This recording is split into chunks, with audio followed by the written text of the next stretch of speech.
Hi, I'm Etordi, the Electric Tortoise, and this is episode 1 of the Voltaic Ventures stream. Joining me today is our guest, Atlas. How you doing? Oh, well, I'm doing just fine. Hey, there you go. So we don't really have stuff for the intro beyond this.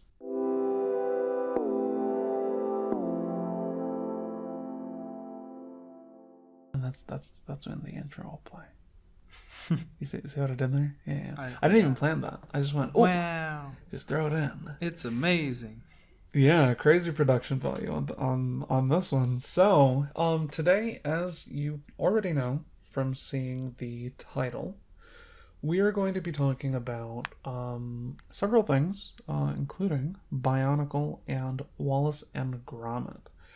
You probably know about these, but if you don't, then maybe by the end of this, you'll be interested in checking it out. But do we want to talk about why we're focusing on these two things first, or let that show up as time goes on? I think we can give them a heads up. Let them know All what right. they're getting into. So while we were figuring out what would be the best topic to start out with, I was asking Atlas, hey, what are, because we have this long list of topics that hopefully eventually, as long as I was gonna do the cheap thing of saying, as long as you hit the like button, then maybe, maybe we'll get to the cooler stuff. Let's Right be now we're real. talking about baby stuff. We're not based on likes. We're gonna put this stuff up whether you like it or No. not. Whether or not we even get views, all right? But Listens. we're trying to figure out what would be the best thing to start out with, and Atlas immediately, since I gave him free reign, was like, "Oh, dude, we got to talk about Bionicle," and I was like, I kind of saw that coming. But then I was thinking, okay, what would pair well with Bionicle? And I thought, what better to go with robots than a guy and a dog made of clay? No, I definitely no, I definitely could have said instead an inventor of machinery and stuff like that. But that's not actually why I chose these things. The reason that I think that they work together is because both Bionicle and Wallace and Gromit are things that Atlas and I very much grew up with when we were really little. I what do you would I know you were definitely into Bionicle, and we'll get into that. But you would say that you're pretty into Wallace and Gromit also? Oh yeah, definitely. Yeah.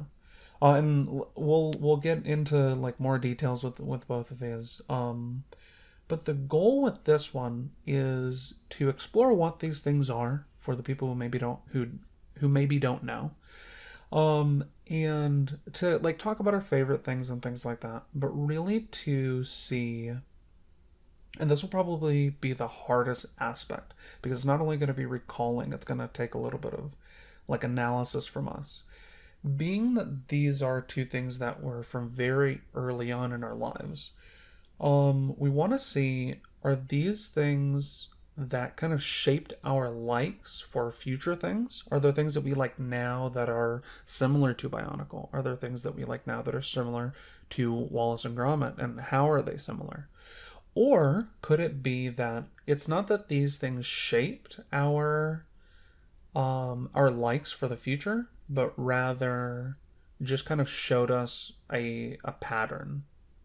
We're kind of some of the earliest things to show us a pattern of things that we would have liked anyway, even if we didn't come across Bionicle or Wallace and Gromit. And I don't know if we can really easily make the distinction there as to whether it created our likes or whether it just showed us our likes. You know what I'm talking about? Is that clear? Yeah. Okay. So I don't know if we can really answer that question. I don't know if anyone can. I don't I don't know how you would make that distinction, but maybe as we go through, we'll figure out one of the Regardless. deepest questions known to psychology. What was Right. Oh, I was saying, regardless, we've decided it's something to be explored. that? Yeah. And I think either way, it's kind of interesting. I don't know if the distinction matters a whole lot. I think some things you're just gonna naturally find appealing, and some things maybe not. And perfect. I thought we were starting with Bionicle, but we are actually starting with Wallace and Gromit because, like, why would we be squares and go alphabetical? What? So, um, so a basic description. Do you want to do the basic description of what Wallace and Gromit is, or do you want me to? We should have signed this. I'll let you take this one. All right, sounds good. So for those who do not know what Wallace and Gromit is at all, it is a series of generally, I think there are 5 things out currently. Four of these things, I think they're all technically movies, but 4 of them are about 30 minutes long. And I only call them movies because I remember when we were talking about this, I think yesterday, I was like, I don't know if I feel comfortable calling it a movie, being that it's so short. Right. And yet, like, this is British stuff, and yet you have like shows from Britain, like Sherlock, and they're like an hour long. So I don't know if they have everything figured out over there. But I would classify these as short films because they are standalone titles, and yet they are short. Yeah, that makes sense. I was calling them movies just because I think in the credits they call themselves movies. Oh. But really it doesn't matter. Like I said, they are like 4 of them are about 30 minutes each, and then there's a full like feature length film. We start with A Grand Day Out, and we'll get into kind of what these are about more specifically when we like get into that, like in a little bit after the basic description. But it starts out with A Grand Day Out, then it goes to The Wrong Trousers, probably the most British title out of all of these. Then we have A Close Shave, The Curse of the Were-Rabbit, and lastly, A Matter of Loaf and Death. And that was the order in which they were released? Yeah. Okay. Exactly. But what these are about is they center on 2 characters, the titular characters, Wallace and Gromit. Wallace is kind of a little airheaded, and yet he's also a really good inventor in that he can seemingly make things like kind of achieve his goals through kind of cheap means, it seems. Just when we see like him building a rocket in A Grand Day Out, it's like this is not NASA. Right. Homemade, very economic.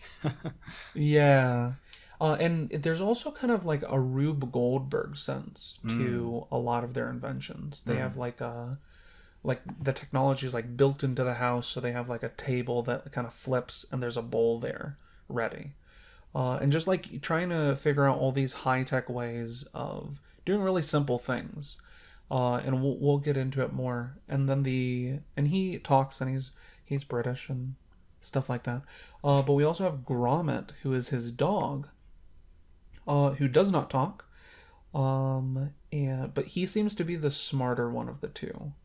He seems to be like the more sensible one, and things like that. He is constantly reading books, such as The Republic by Pluto instead of Plato, and I think there was another one. I think in A Close Shave he reads Crime and Punishment by Fido Dostoevsky. Which I definitely did not pick those 2 things up when I was watching these as a kid. Yeah, for sure. But they will go on various adventures, either based off of goals that they have, such as in A Grand Day Out. And like I said, I've probably said this a bunch, but we'll get into the specifics, or just kind of like situations that fall into their lap, like in A Close Shave. Would you say that there's something that's super important to Wallace and Gromit and really makes it stand out from a lot of other things is that it is claymation. I may have mentioned that, but claymation is kind of a subsection of stop motion animation. Stop motion animation is when, instead of like if you were going to film something of a person, then you would hit record, they would move and say their lines and yada yada, and then when you stop recording, that's your clip. Whereas with stop motion animation, what you do instead is you take inanimate objects and you will take a picture of them and then move the inanimate object, whether it be like Legos, clay, or like lots of other things. You take pictures of it, and then like move it slightly, take a picture, move it slightly, take a picture. And you do that a bunch to the point where you take all of those pictures, put them all together in a sequence, and that creates motion. Like the clip that I was, like the more traditional way of filming things that I was mentioning before. And it is very time intensive because you can record 24 frames in a second. That's generally the frame rate for movies. And you can record that in a second. Whereas with this, you would have to, if you're doing 24 frames a second, you would have to take 24 pictures just to cover 1 second. So if you then stretch that out to about 30 minutes for each of the smaller things, and then you stretch that out even further for the feature-length film, this becomes monumental just by the fact that they have this long of stuff that is stop motion. So that's really important, and also it being claymation is very important. On my most recent watch-throughs, I've seen that it's not only clay, but a majority of what you see there is clay. And when you take into consideration all the different things that are made out of clay, it's so impressive. But I would say that covers the basics of Wallace and Gromit. Would you say that that's accurate? Yeah. All right. I would also add that this does fall under the genre of comedy. So our backgrounds are actually pretty similar in relation to like how we got exposed to Wallace and Gromit. If I remember correctly. Do you want to take it away? Because I was just doing most of the basic description, and I'll say if there are any like differences from your story that I can remember. Yeah, I remember I was young, in the single digits somewhere, and my father brought home a DVD which contained the first 3 of those shorts that you mentioned. What is it? A Grand Day Out, The Wrong Trousers, and A Close Shave. And said, "Hey, want to watch this with me? It's funny stuff." And and he was. I love right. How you present that. It's like he was like coaxing you out of your room, like, "Hey, because I'm cool over here. I got a cracker for you. So put some cheese on it." Anyway, speaking of cheese and crackers, I should have mentioned that. I'm hooked. Such a bad describer. No, you're fine. You're fine. I was hooked from that first short. Oh yeah. Yep. And and the rest is history, really. Yeah. I'd say it's very similar for me, except I think that my dad brought home a VHS. So and that may have been what it was, and I'm just not remembering correctly. But I think we had a DVD player by that point. It's hard to tell. No, and I think we may have had a DVD player, but this was still when like VHS was still a thing, like Blockbuster and all that. You know what I mean? Right. I think that's where he picked these up. And like I think while we had a DVD player, that was like brand new stuff, and we didn't even like have much to play on it, you know. But yeah, it was mostly the same, and I was hooked. I think we marathoned all 3 like just at the same time because they're pretty short. But yeah, cheese and crackers. I think me and my dad started quoting this show like immediately. You know what I mean? Yeah. Cheese, Gromit, things like that, you know? Ooh, I do love a bit of gorgonzola. Yeah. My dad would always say that while he's in the kitchen. Oh, really? Yeah. Or whenever we would eat cheese and crackers, we would quote, like, this is skipping ahead a little bit, but when they're on the moon, spoilers, when they're on the moon and he's trying to figure out what cheese it is, we would do that. Even though we knew it was like just like American cheese on like a saltine cracker. We'd be like, Wensleydale? Stilton. You know what I mean? But let's get into, now that we've I kind of spoiled the thing, I can get into what A Grand Day Out centers on, and maybe we can alternate and kind of like chip in for each other. But A Grand Day Out starts out with Wallace being on a bank holiday which because I live in the wonderful US of A, I have no idea what that is, but we just accept. But he's on a bank holiday and he's trying to figure out. We have those here, What was that? We have bank holidays here, That's false. I choose to not believe you, because I had never heard of these before or since. Like, I've probably heard of the term, but I have no idea what they are. Oh, okay. Well, far be it from me to destroy your well-established ignorance. Yeah, I know. Like, what? How dare I? We're talking after this. This is, the first episode of the podcast, last episode for Alice. Because, like, there are rules. We went over them right before this. And let's do it. But he's trying to figure out how to best use his time. Like, what would be like a fulfilling vacation, And him and Gromit are like looking through travel books and things like that, trying to figure out what to do. Like you do. And while they're doing that, Like you do. Like you do. Yeah. Read books with your dog, who definitely reads books with like bigger words than you do. This dude's over here looking at picture books. And while he's trying to think of it, he goes, "Hey, I'm going to go and get some cheese and crackers and tea," because that's like their thing. So he goes over, grabs some crackers, goes for the cheese, and he realizes they don't have any left. And like the genius that he is, he goes, "Hey, we should go to the moon, since everyone knows the moon is made of cheese." Not, "Hey, let me go down to my local Walmart."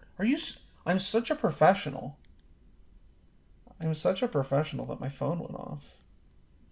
It was me. No. Huh? It was you. It was not me. No. So that's gonna be a thing now. It's not. It'd be funnier if it was. That's gonna be a thing. We're gonna start like messaging each other, going, "Wow." I already know this is my last episode as a guest, so I might as well live it up, right?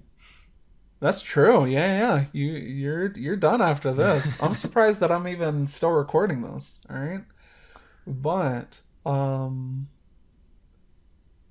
So yeah, not that. I don't know why the moon came first to his mind. Not like, "Hey, we just go to our local Walmart."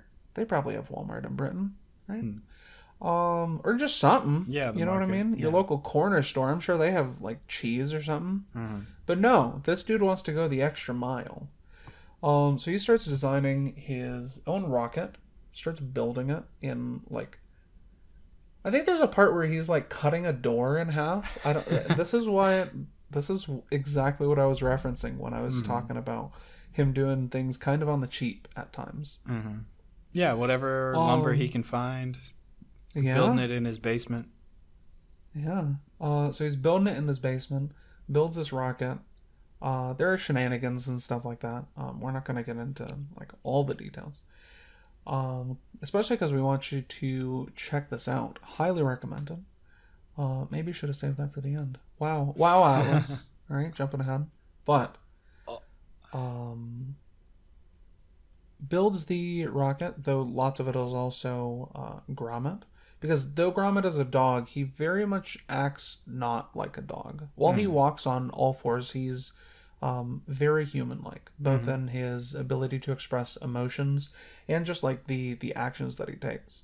Sometimes I think pretty much always he's seen as like even more athletic than Wallace, and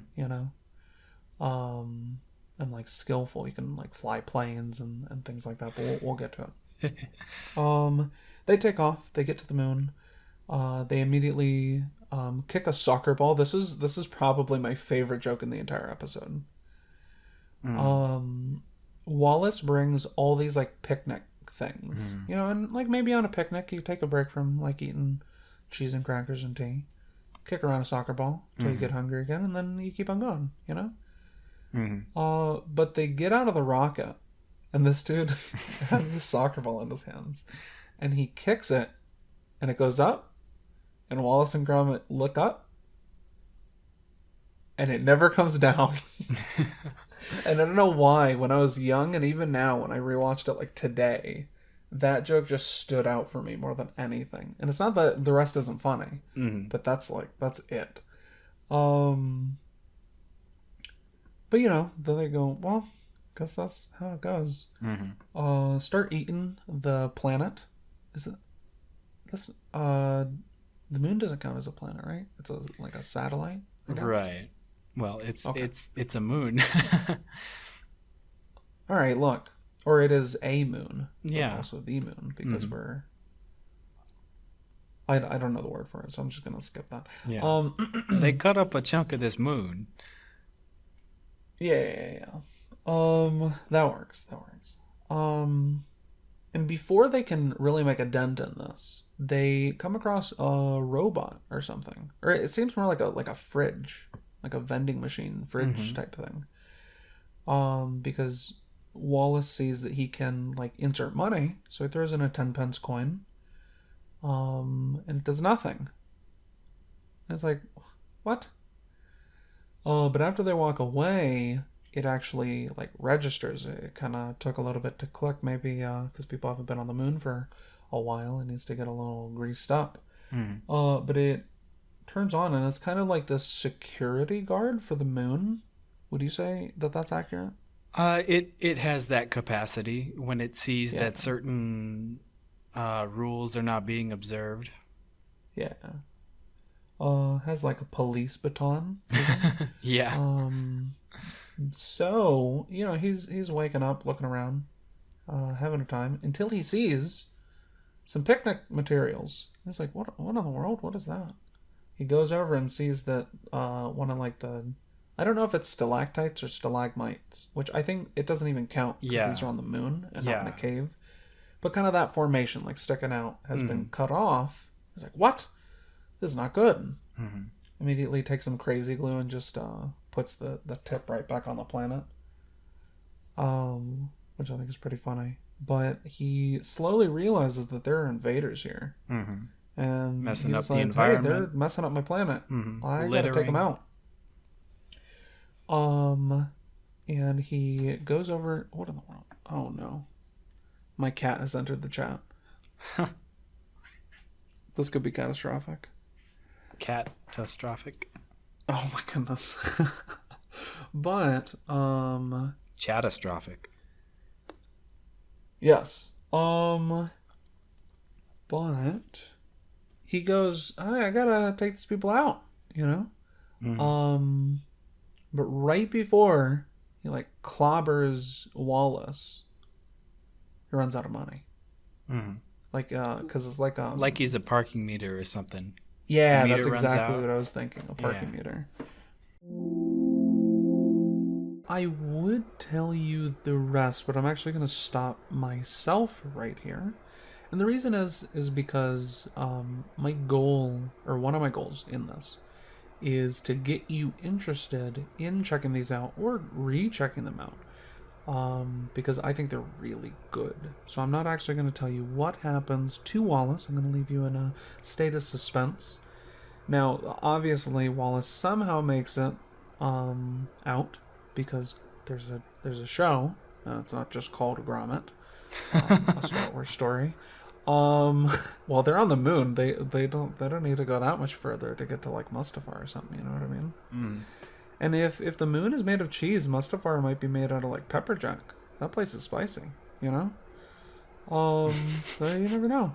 But that is where we're gonna end that one. Next is the wrong trousers. Do you want to kick this one off? Yeah, sure. No pun intended. So we don't have a whole lot of indication that this is, in any way connected to the previous title, A Grand Day Out. Like, we know that it's in the same universe because the title sequence, or like the episode or the movie or whatever, British people, starts with some rockets that are the exact design of the rocket from the first one. As kind of a nod to it. Yeah. Aside so from it's in that, the same universe, likely. Right. There's just no mention of previous events. Yeah. It's not like a continued piece of the story. You don't have to watch the first one to be able to see the second one. And I believe they're opening Christmas presents at the beginning of this. No, it's Gromit's birthday. which for right, everybody right. who might be on this day, it's on the 12th. Just a little trivia fact. But it's actually Gromit's birthday, and Gromit thinks that Wallace has forgotten his birthday. But in fact, he has not. And then the model train brings in his present? Yep. Or brings in the first half of his present. Ah, right. Yeah. The other half wouldn't really fit, would it? Well, if it's in gift wrapping, just not on the train. Though later we see it on the train. But instead of prevaricating around the bush, as Wallace would say, do you remember what Gromit's gift is? Yes, it was a collar and leash. I believe it was a spiked collar to make him look more fierce. More of a Chad. So, and that was the first half. The second half is... The wrong trousers. The wrong trousers. All right. I forget what Wallace called them. He had a fancy name for them. I think it was like the Walk-O-Matic or something. Yeah, I don't remember. Basically... the only invention that's coming to mind is the bun vac. But we'll get to that. Right. So basically, these were articulated legs that you could wear as pants, but they're basically just robot legs that will walk around on their own, and they have a loop, sort of like a belt loop, but made of metal, that you can hook a dog leash to, and you can program them, and they will walk a certain route. And if you attach a leash to them, obviously the dog is forced to follow or keep in pace with these robotic legs. So basically, he could walk his dog without having to do it himself. And the legs also had a remote control feature, which was optional. That was added later. And that is added by another character that comes in. But to give the background, if I may jump in. Sure. To give the background, as Wallace is giving his gift to Gromit, he also has a stack of mail where it's all bills. And he we realizes... find out that they're kind of they're kind of in the red in terms of their money. May or may not have something to do with that moon rocket venture. Maybe. I didn't think about that, but yeah, they could be starving to pay people for the metal and stuff that they had to buy and the nice orange paint. Right. Which we'll come back to that when we go back to just really fascinating things from the show movie thing.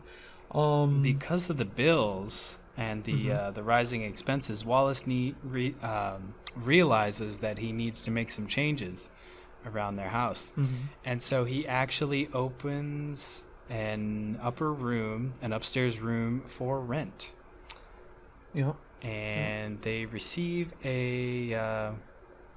someone to take them up on the offer, who happens to be a penguin. Cute little penguin. Who also, like Gromit, never speaks. Never speaks. And that means... and it's really funny, the initial interaction. Wallace brings this Pinguino up to the room that he has for him, and it's just in shambles. It's so bad, and he's just like, it's amazing what a lick of paint will do, and it's like... Oh, yeah. That's an understatement, yeah. I remember him redoing the wallpaper and stuff, yeah. Yeah. No, and then when it was Gromit's old room. Falls. Yeah. Yeah, and so Gromit had to stay in the doghouse, right? Well, eventually, yeah. Because the idea is, the penguin sees the room that they were going to give him, and he's like, "Yeah, but we just walked." He doesn't say this, but you can kind of tell through his actions. He's like, "We just walked by Gromit's room, which is playing music and was well lit." So he goes in there and he starts bouncing on the bed and unpacking his stuff, and Wallace doesn't know how to tell him "Hey, you can't be here." Which begs the question: why didn't Wallace just give Gromit the other room? Well, because that was Gromit's room. No, but why did Gromit end up outside in the doghouse instead of this other vacant room if he's gonna get displaced anyway. The idea is that I think originally Gromit goes there, but this penguin dude, like, I remember when I lived in like a certain apartment, I had neighbors that would play music real loud, especially late at night. And that's what this penguin does, because he's a jerk. Right. Penguin. I said he was cute. He's a little cute, but he's also awful, and we'll get into it. But he starts playing music, and it's some bopping music, but it's loud, and it's at night, and Gromit can't go to sleep. So he progressively, slowly gets further and further away from that room to the point where he's sleeping in his doghouse. And there's like this comedic but also a little sad twist that this whole time while music has been playing, the penguin has not been there. Oh, right when the penguin shows back up, turns off the light, turns off the music, goes to sleep. So Gromit has been beaten by no one. You know what I mean?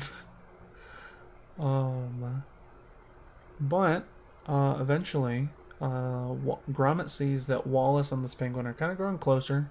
They're kind of getting to be buds. In the past, Gromit has grabbed the newspaper right when it would show up and bring it to Wallace.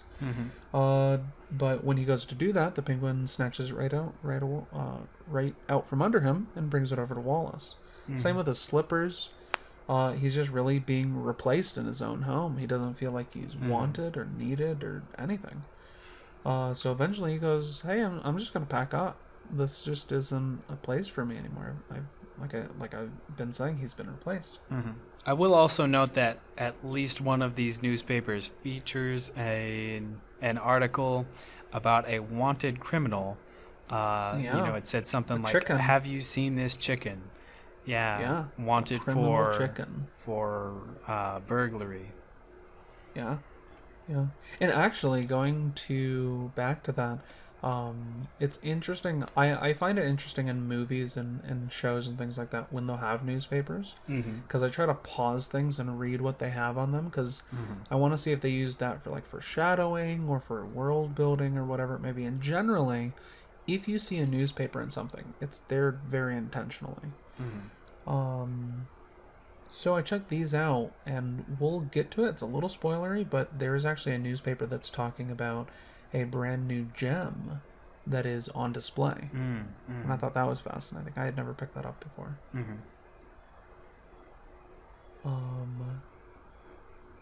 I don't know. Keep it going? I don't know how much farther we can go on this one without spoiling it, but was there? I want to leave it on like a suspenseful note. Oh, okay. Okay. The idea is that Gromit, as he is, because this is kind of a low note. You know what I mean? Yeah. It doesn't seem really connected, but the idea is that while Gromit is kind of homeless, living in a trash can, that's pretty hardcore. He's looking to be the new Grover. Wait, it's not from Sesame Street. It's not Grover, is it? Yeah. Grover's the blue one. Oscar in the Oscar. That's what it is. Yeah. He's trying to be the new Oscar. Look at me. Trying to win an Oscar. True. Never says a line, and he deserves it. Leonardo DiCaprio got his. Gromit is next in line. For real. Changed my mind. I mean, you can if you can communicate everything that he does without even speaking, that's talent. You got to respect that. Yeah, no subtitles or anything. But Gromit, as he's there, sees a suspicious looking chicken. Kind of casing a joint, has some plans, has a tape measure, he's measuring stuff suspiciously. And he wants to know what's going on. And at the same time as all this, I just realized like this is some Game of Thrones complexity that we got going on in like 30 minutes. While Gromit is becoming suspicious of this chicken, we see that did I say Wallace is becoming You did, suspicious? Yeah. Well, Gromit.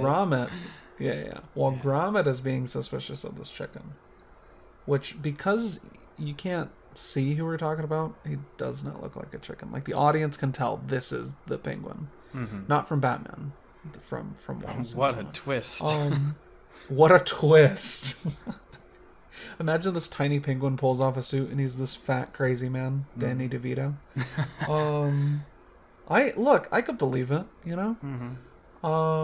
But at the same time, Wallace, when he wakes up, he does kind of his whole morning routine, and what that consists of is he will normally his bed will tip. He'll slide out of his bed, go through like a trap door, fall into his pants, and then have a thing like put his shirt on for him.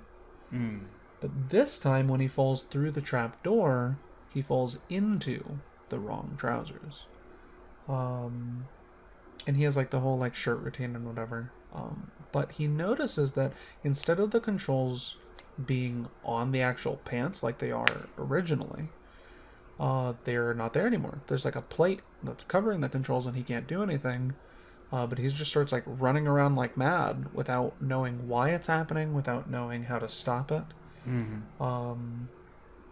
So these two things are happening, and we slowly realize that the chicken, who's really the penguin, just wearing like a glove on his head. Red rubber glove. Huh? Red rubber glove. Red rubber glove, yeah. A gentleman's distinguished comb.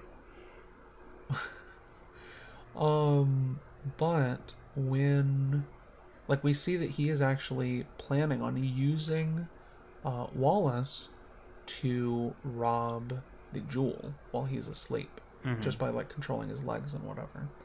But whether that heist goes well or whether it goes wrong, whether Gromit is able to save Wallace from a life behind bars, to find that out, you'll just have to check out the episode. Because as much as I'd like to go a little bit further with that one, I also want to leave something for you guys to see and enjoy.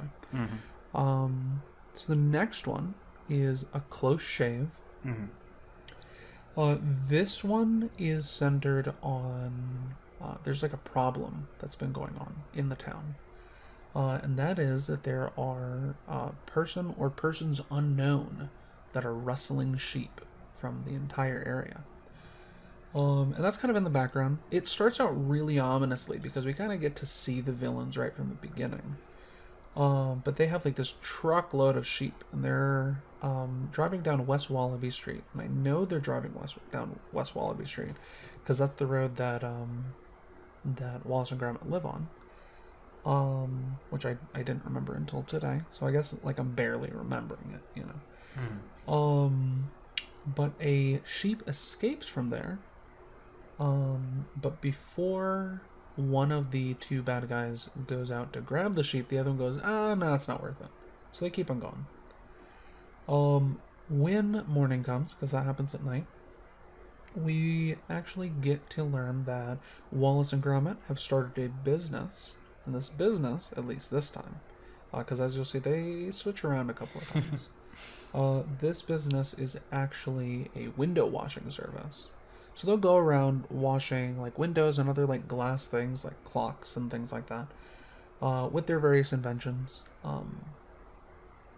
So they get a call from a place to kind of like go over and wash their windows. We get to see their process of how they do things. It's very eccentric in that they have like a motorcycle and a side. Is it called a sidecar? Yeah. Okay.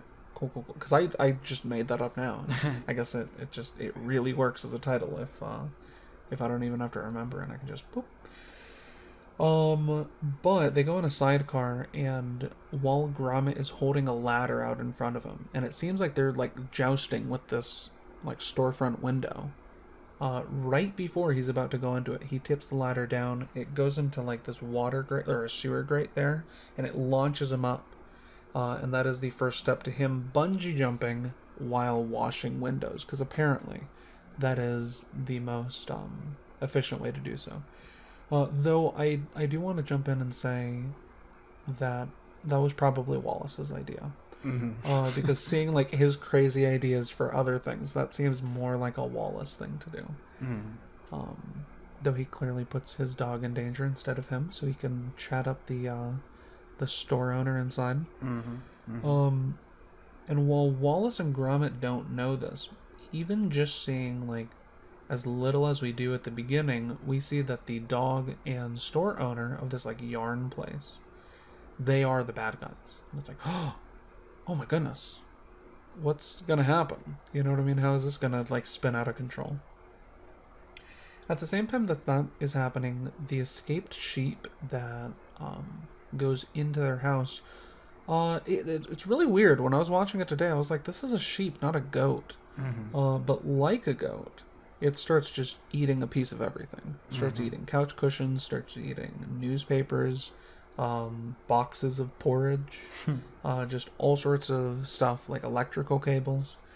And you might know this character from a spin-off show that was created that we're not really going to focus on today, that I think was on Nickelodeon, called Shaun the Sheep. I did the research. It is, in fact, the same character.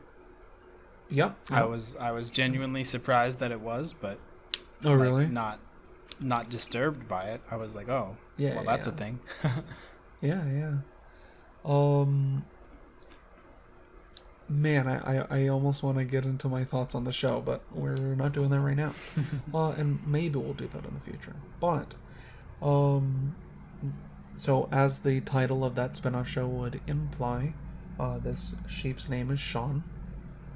And I'm trying to remember, I watched this like just before we started talking.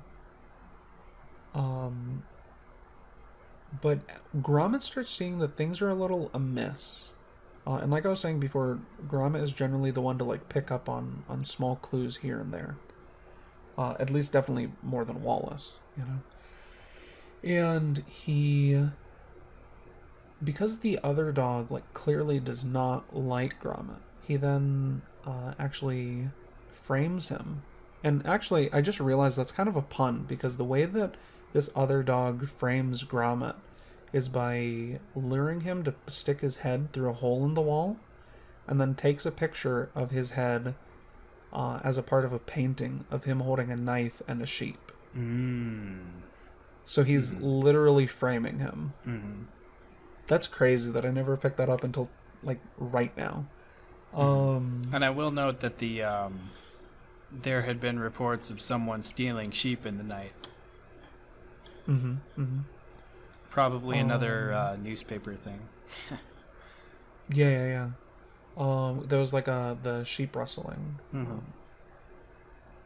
But after that, Gromit gets, as he's trying to save the like a truck full of captured sheep, he's able to get all of them free. But he is not able to free himself. Classic tragedy. He gets taken to the police, goes to prison, but as like the trial goes on, and as Wallace and all of the now freed sheep that are living with Wallace, as they see like how bad things are getting for Gromit, they decide, hey, we're gonna break him out. And once they break him out, the two villains, the store owner and the dog, come back to take what's theirs, which is all of the sheep that they stole from other people. And Wallace and Gromit have to figure out how to keep all of the sheep safe, as well as keep everyone alive, and see how they can defeat these evil sheep stealers. The one thing I wanted to mention is I think it's interesting when Gromit gets like broken out of prison and he's now a fugitive from the law. I think it's fair to say you could say that he's on the lam. Let's go. But how they keep the sheep safe and how they keep everybody alive and how they defeat the villains, I'm going to leave for you to check out. There's actually kind of a twist a little after where we are that I genuinely and fully want to keep a secret. You know what I'm talking about? I believe so. Yeah. So watch out, don't let him pull the wool over your eyes. Yeah. Oh my goodness.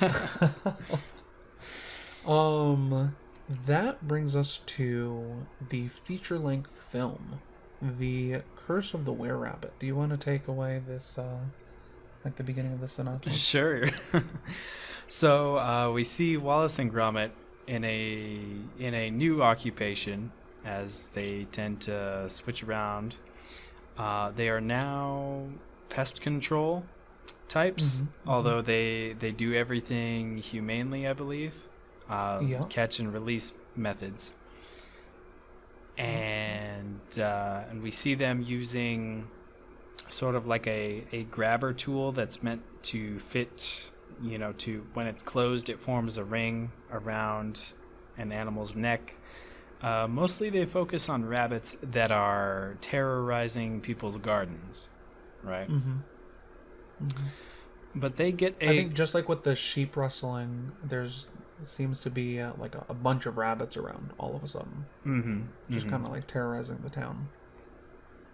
And there is a gardening festival coming up. I forget what it's called, but I don't remember either. Everyone wants to show off the biggest and best produce, and so it's more of a concern now than ever that these bunnies get taken care of. And they get a call from, I forget what her position is, but she has money at the very least. Yeah. She's like the rich lady of the town, kind of a benefactor type. And so she calls them and requests their services, and they show up and they quickly realize that the scope of this problem is beyond their simple grabbing tools, their bunny catchers, because this place is completely overrun with rabbits. It's a veritable rabbit playground. Yeah. And that's when they bring the van around and power up the bun vac. The bun vac is one of their latest inventions. It's basically a giant vacuum designed to have tubes applied to rabbit holes, and it just applies suction and sucks up all the bunnies into a storage tank. Yeah. Which I think they like float around in. It's like a vacuum, and they're weightless. Like, we're not gonna get into like how everything works, but. And as they are sucking up all the bunnies, I believe that's the time that we are introduced to a character who becomes, I don't know if I'd call him a foil necessarily, although there are some similarities between him and Wallace. For example, they both have dogs of roughly equal size. They are both of their dogs can fly. Is that what you just said? I didn't say that, no. Oh yeah, but both of their dogs can fly, as we see later. Well, operate flying machines. They do not possess the innate power to fly. That would be wild. Yeah. It's like, wow, this Gromit is really changing from episode to episode. Now he can just fly. Okay. Right. Thank you for catching me on that. They both have dogs. They both are single bachelors and have a romantic interest in this rich lady. Although who has a for carrot-shaped head, different reasons, or like carrot-shaped hair. That's true. She has red hair. It's very carrot-like, straight out of Anne of Green Gables. And it's she has such an odd hairstyle because and we might be able to and maybe we've been doing this the whole time. It's really up to me, but we'll probably have a picture up right here so you can see just how ridiculous this lady's hair is.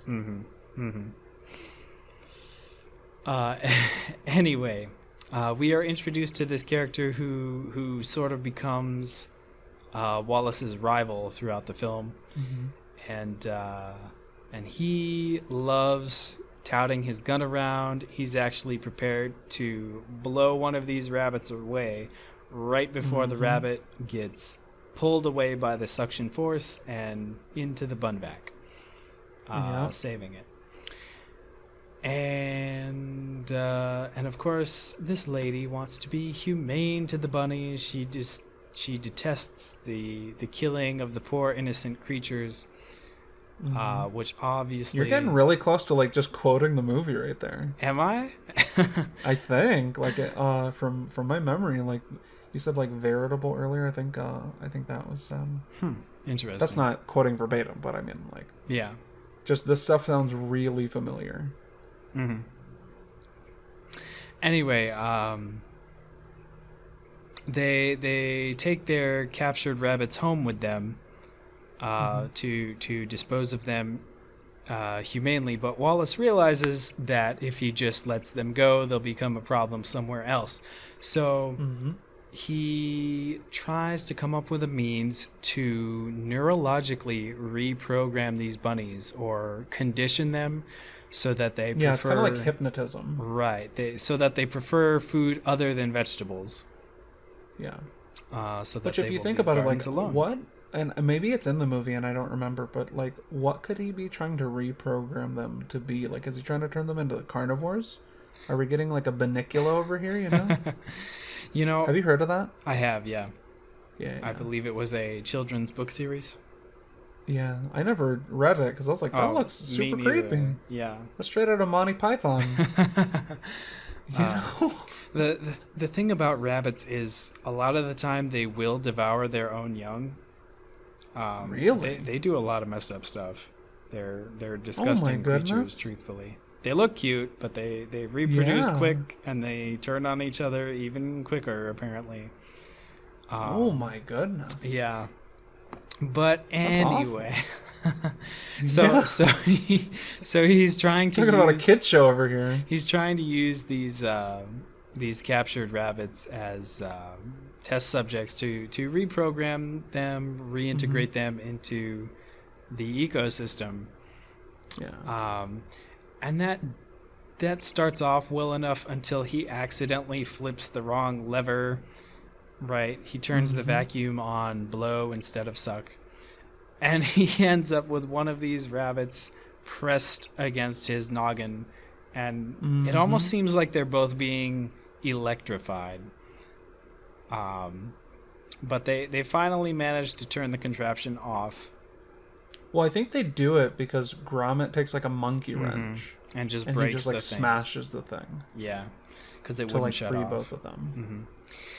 And they isolate this rabbit because it is now somewhat shaken, visibly traumatized. They give it its own pen. And they say, well, that was a bust. And they move on with their lives. And then people start coming to them with complaints. Right. Yeah. They actually, tragedy strikes. They had a warning system, an early detection system, basically a portrait with each of their customers. With the eyes replaced with light bulbs, which would flash, and a sound would buzz when a trigger was set off on that person's property. Yeah, and so they could know where they needed to be, even if the customer didn't know. And so they wake up, I think it's just the next morning, and all of the lights are flashing, all of the sounds are going off. And they actually, there's an emergency town hall meeting held in the church. Yeah.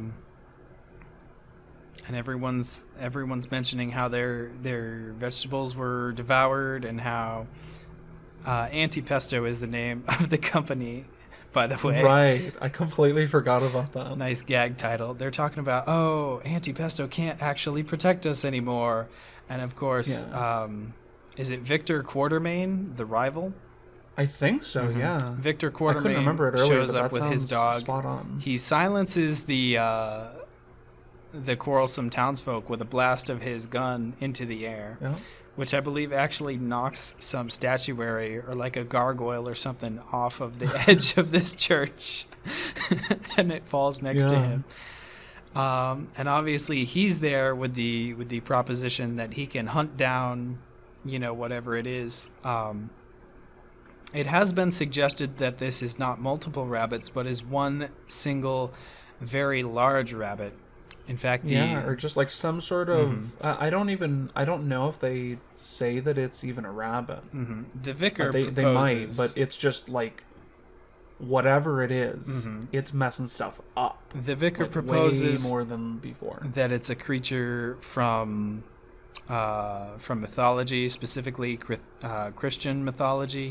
He opens up this book of different things that he has, very Catholic looking thing, and does a man have teeth the size of axe blades? And clearly the footprints left behind and the bite markings taken out of these vegetables and what have you are indicative of something very large. Yeah. And I think the priest character there, who you're talking about, I think he does say that it is like a were-rabbit, which is not a spoiler because it's in the title. So. It's in the title. And so the townsfolk eagerly await both solutions from either Victor Quartermain or Wallace. Does Wallace have a canonical last name? Anyway, Antipesto. Well, it's probably some sort of cheese. Probably. Stilton. No, so they're waiting on either Antipesto or Quartermain for a solution, but they do ask Wallace, how will you ever catch such a large rabbit? And Wallace says, with a big trap. Yeah. Yeah. And I think it's the idea that the town goes, hey, Antipesto has worked for us before. We'll try and see if you guys can catch it, but if you don't within a certain amount of time, then this Victor Quartermain's gonna have to pull a Danny DeVito and start blasting. Right? That's just how it goes. Do we want to leave it there, or do we want to reveal what the mystery is with this? No, I think we're good to leave it there. All right. But there are mysteries in terms of what this rabbit is, maybe even who this rabbit is, what happens to the rabbit that smashed his noggin onto Wallace, who was sort of quarantined on his own, and what happens with Victor and this rich lady love interest. All of these answers and probably more, including a dog fight, which is also a fight between dogs. I just realized it's a dog fight. Oh my goodness. So a dog fight, which is also a fight between dogs, can all be found in Wallace and Gromit, The Curse of the Were-Rabbit. And that brings us to the last piece, which is a matter of Loaf and death. Like with all of the other pieces, though it seems that this has happened in the same universe as all of the other things, it doesn't seem that there is very much of a connection between, a causal connection, so to speak, or a narrative connection in between these. So at some point after the events of The Curse of the Were-Rabbit, we see that Wallace and Gromit have decided to change their business once again. They are now bakers. And what makes them stand apart from any of the other bakers in the town, because there were, at one point, quite a few bakers, and we'll get into why I say were in just a moment. But what makes them stand apart is pretty much what makes them stand apart in any business venture that they get into, and that is their zany technology. For example, one of the pieces of technology that Gromit utilizes near the beginning is he has kind of like a forklift, but it has been modified to have giant robot arms that can be used. They have oven mitts on them to be all cutesy. Greater articulation. But they can be used to operate the giant ovens that they have underground and stuff like that. And you would have thought that they would have learned not to make robot appendages after the wrong trousers, but later on in the episode, it very much works in their favor that this thing exists. Also, giant windmill out front. That's true. Yeah. And I think that they built that into their house to work as kind of a mill for grinding down grain into flour. I think it's the purpose of it. And correct me if I'm wrong. I believe that these modifications they've made to their house are the most extensive that they've done yet. it just looked like more cogs and stuff in there than I had seen with any of their true. other stuff. So it's like Yeah, over time 'cause- they step it up more and more. They add to it. It seems like it, yeah. Because it's definitely very different from A Grand Day Out, and we'll get into like differences for things like as the series progresses. But I agree, because generally there's tech in like Wallace's room. We see it starting, I think, in the second episode, The Wrong Trousers, like the bed tipping and going into like him starting his day. But with this one, there are like all these sorts of mills and stuff around him, even in like his sleeping quarters. Like they have really gone full force into making bread. But going back to something I said earlier, the reason I said that there were a lot of bakers at one point is because it seems that all of the bakers in the town are being killed off mysteriously. And that's pretty hardcore for Wallace and Gromit, you know? Yeah. At least like straight off the bat, or straight off the rolling pin, if I may. But while like and Gromit is like reading the newspaper and he sees that and he's like concerned because he's like, oh, I bake. This is not good. At the same time, as they're making deliveries, just like chalking these pieces of bread into people's mailboxes, because that happens in Britain, right? Like that's pretty realistic. Probably the most realistic thing that happens in the show. I mean, you see these historical photos of people, still delivering milk to like half collapsed buildings in World War II. They're all about their bread. You got to have toast with your tea and such. Exactly. Yeah, it's like crackers without cheese. A travesty. What? A travesty. Yeah, definitely. But as they're doing that, Wallace comes across one of his absolute idols in life, especially at the very least since he's been a baker, and that is the Bakelite Girl. We watched this just yesterday, and I don't remember her name. We did. I don't remember her name either. Yeah, we're gonna have more things on the show notes in the future, just like a list of facts that we can search through. But not super important. Something that is interesting is when he sees her, we get to see like another video clip roll in, and it's I think supposed to be the old advertisement that this Bakelite Girl used to be a part of. And we notice that she is she's gained some weight. She's what? She's gained some weight. Some weight. Yeah. Yes. We don't have to prevaricate around the bush like I was saying earlier. But I'm trying to remember where it goes from there. Well, let's start. She's on a bicycle. Oh, right. And she's going down a hill, and she realizes, hey, handbrake's not working. Yeah. So thank you for giving me that tee up.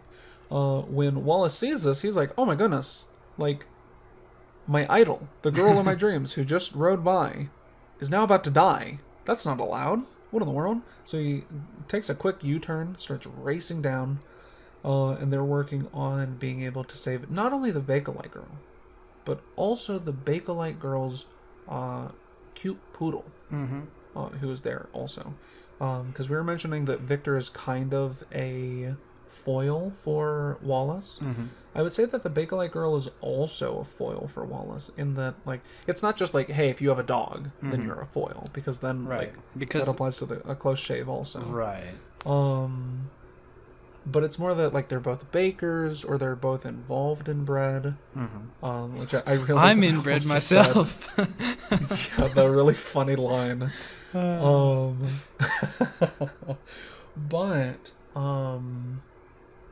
they're able to just barely save everybody.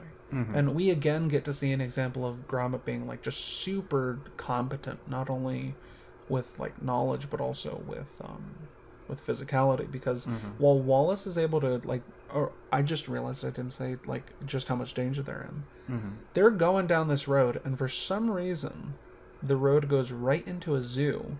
And that zoo, before going to a welcome center, before going to like, hey, here's where you can put the little quarters, or I guess like pence, because we're in Britain. And you can put the little stuff and have the little like dry food for the ducks that you can throw in the river. Before any of that, we're going straight to the crocodile pit, or the alligator pit. I'm not sure. And they actually fall over the edge of this pit. Into the enclosure. Wallace is able, Into the enclosure. Into the enclosure, yes. And Wallace, while able to catch the Bakelite Girl, which, while I was watching it, I didn't realize how much of a feat that was. But even more impressive, Gromit, the ever person to one-up Wallace, to impress the poodle, and also to save her life, jumps down. I think he like catches like his apron or some sort of like elastic cord on Wallace's nose. Which, look, people talk about Shaggy's pinky finger. We need to talk about Wallace's nose more often, right? Because Wallace's nose is able to stay intact, even though it's made of clay, while Gromit jumps down and is able to catch the poodle, and they're able to bring everyone to safety. Quite impressive. Imagine if we would have left you on that cliffhanger. What was that? Quite impressive. Quite impressive, indeed. And after that, while Wallace is talking the ladies up, Gromit goes over to the Bakelite Girl's bike, and he like spins the back wheel and tests the brakes, and they work perfectly fine. And that is our first inkling into like, I didn't catch that. That's really weird. Actually, like I remember it. Yeah, now, while we but were I didn't- watching, I remember it happening now, but I didn't like clue in as to the significance of that. Yeah. If we ever have a podcast episode that has us like watching something, you guys are gonna see just how much I pause things. I'm almost hesitant to watch things with other people, because whenever I do, I'm like, I want to comment on this. And I always tell people like, hey, you guys can talk as much as you want during the movie. And honestly, that's just so they can't yell at me for when I want to pause things. But I was thinking of pausing it there and going like, hey, did you notice that? But I didn't want to, like, if it was obvious, if you just picked it up easily, I don't want it to be like, oh my goodness, Torty, like, come on. Yes, I picked up the thing that was right in front of me. Can we stop? I know you're gonna pause later. I was still laughing at the inbred and ballooning jokes. That's true. Which one of the... Well, I feel like whenever I try to retell someone else's joke, it's not funny. But these are completely family friendly, so don't be scared off by a joke that really is a joke about inbreeding. But check it out, it's very funny. I don't think that I ever caught the joke until we watched it yesterday, and you were like, wait, what? What did he just say? And even then it took me a second. But so like I said, that's our first inkling into things may not be exactly what they seem here. And I would say that the second inkling that we get is that the poodle seems really jittery. You noticed that, right? Yeah. Like whenever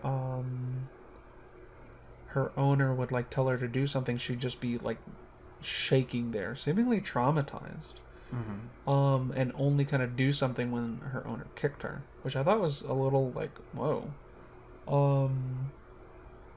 And I think it gets more whoa later, but so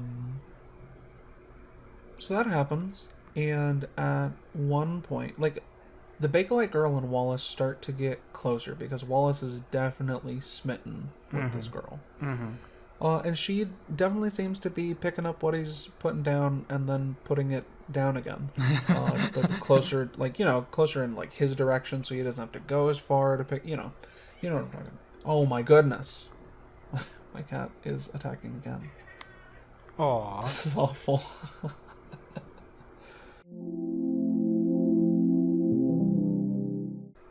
Alright, so I just came back from feeding my cat, and if I'm not careful, she's gonna turn into a present day Bakelite Girl, My goodness. But while we were gone, we had our wonderful research assistant here, Atlas, look up what the name of the Bakelite Girl is, so we can use it for the rest of the episode. And it is actually Paella Bakewell, right? Mm-hmm. Little on the nose, if you ask me, but true. That's England for you. Jolly good. I love how you don't attribute that to Wallace and Gromit, but instead England. I love how I make a point that you attributed this to Britain, even though I've been like throwing jabs that way anyway.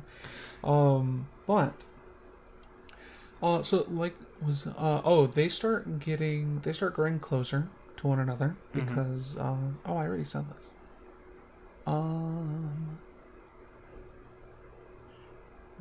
How that comes to fruition. I don't think that's even the word. It doesn't matter. Gromit wakes up one day, I think, or maybe he comes home one day from baking, and he sees that the house is very pink and full of flowers, and not at all like we've ever seen the house before. And we've seen this house in a lot of different ways. We've seen it covered in train tracks, which if you don't recognize that's because you haven't paused the episode and watched one of the previous things that we talked about. We've seen it filled with sheep. We've seen it lacking in cheese, but we've never seen it full of flowers. And this bothers Gromit because not only that, but just like everything is not how it's supposed to be. Everything is not how it used to be. Mm-hmm. Kind of similarly to the wrong trousers. Mm-hmm. Yeah. He's starting to feel replaced. This person, huh? He's starting to feel replaced, not only in the house, but in Wallace's affection. Yeah. Where he doesn't really feel like he's super needed or useful or focused on, And Wallace doesn't see an issue here, because, he's in love. And one day, after Paella and her poodle leave, I don't know if it's Wallace or Gromit who notices, but they see that Paella left her coin purse there.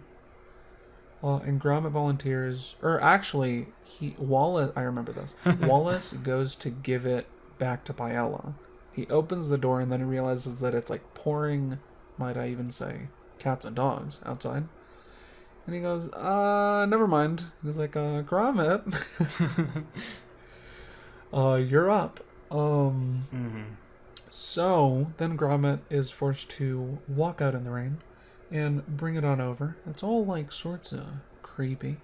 There's a thunderstorm outside in a big creaking mansion.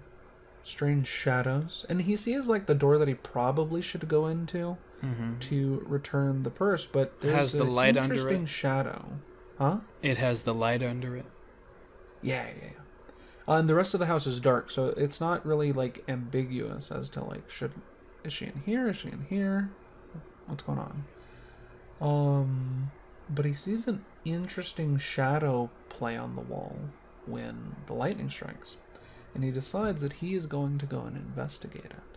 So he's climbing up these stairs really slowly because it's getting all sorts of real creepy. He already thinks that this lady is suspicious. He doesn't know what she's up to, but he really feels like she's up to something. And as he's going up the stairs, or once he gets up the stairs, he is alarmed to see probably the scariest thing that there is: mannequins.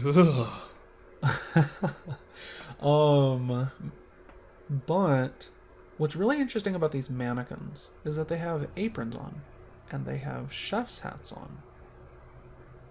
What's going on? Do we go and to the point where the penny drops? I think it's obvious because we're in Paella's house, right? Mm-hmm. So each one of these mannequins has a number from 1 through 12, on a sticky note. Mm-hmm. Yeah. From 1 to 12, like you were saying. Well, and 1 to 13, actually. But the 13th does not possess a chef's hat yet. Oh, my goodness. What could this mean? Yeah. Gromit, who's now, like, very creeped out, as any dog would be.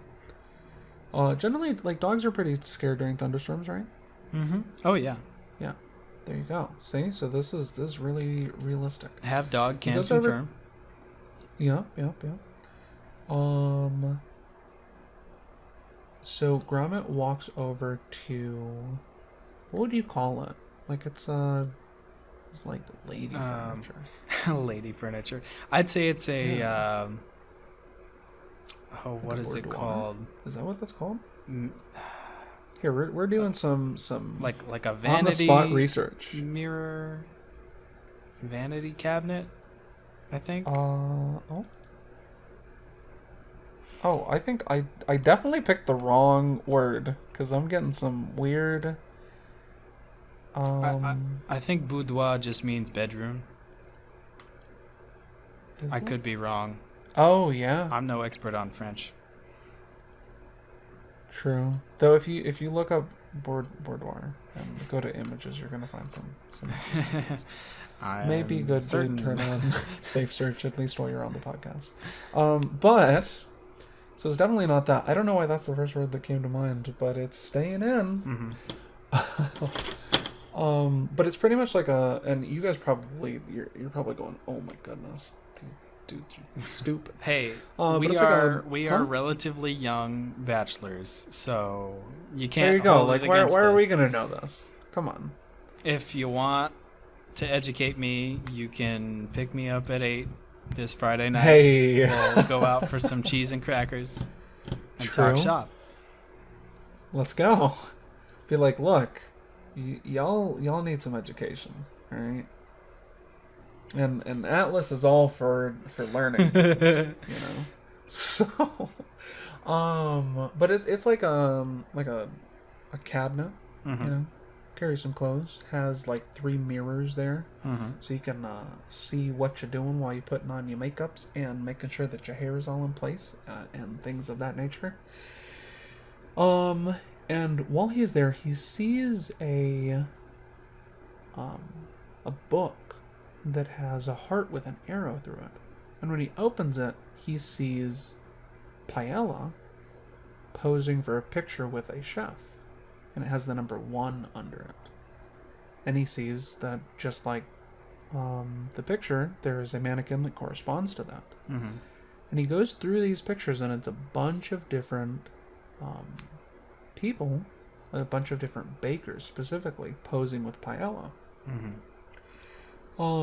And he sees that the 13th picture, and I think all of them have like the chef's faces crossed out, right? A red X through the photo, yes. A red X, yeah. Mm-hmm. But when we get to the 13th picture, which you will remember corresponds to the mannequin that does not have a chef's hat on, we actually see Wallace there.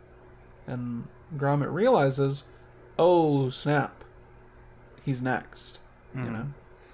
And I forgot to mention that right before this happens, Paella and Wallace get engaged. Which we will probably come back to that when we go to kind of like an overview again. I don't think we find that out yet until Gromit gets back, but... right.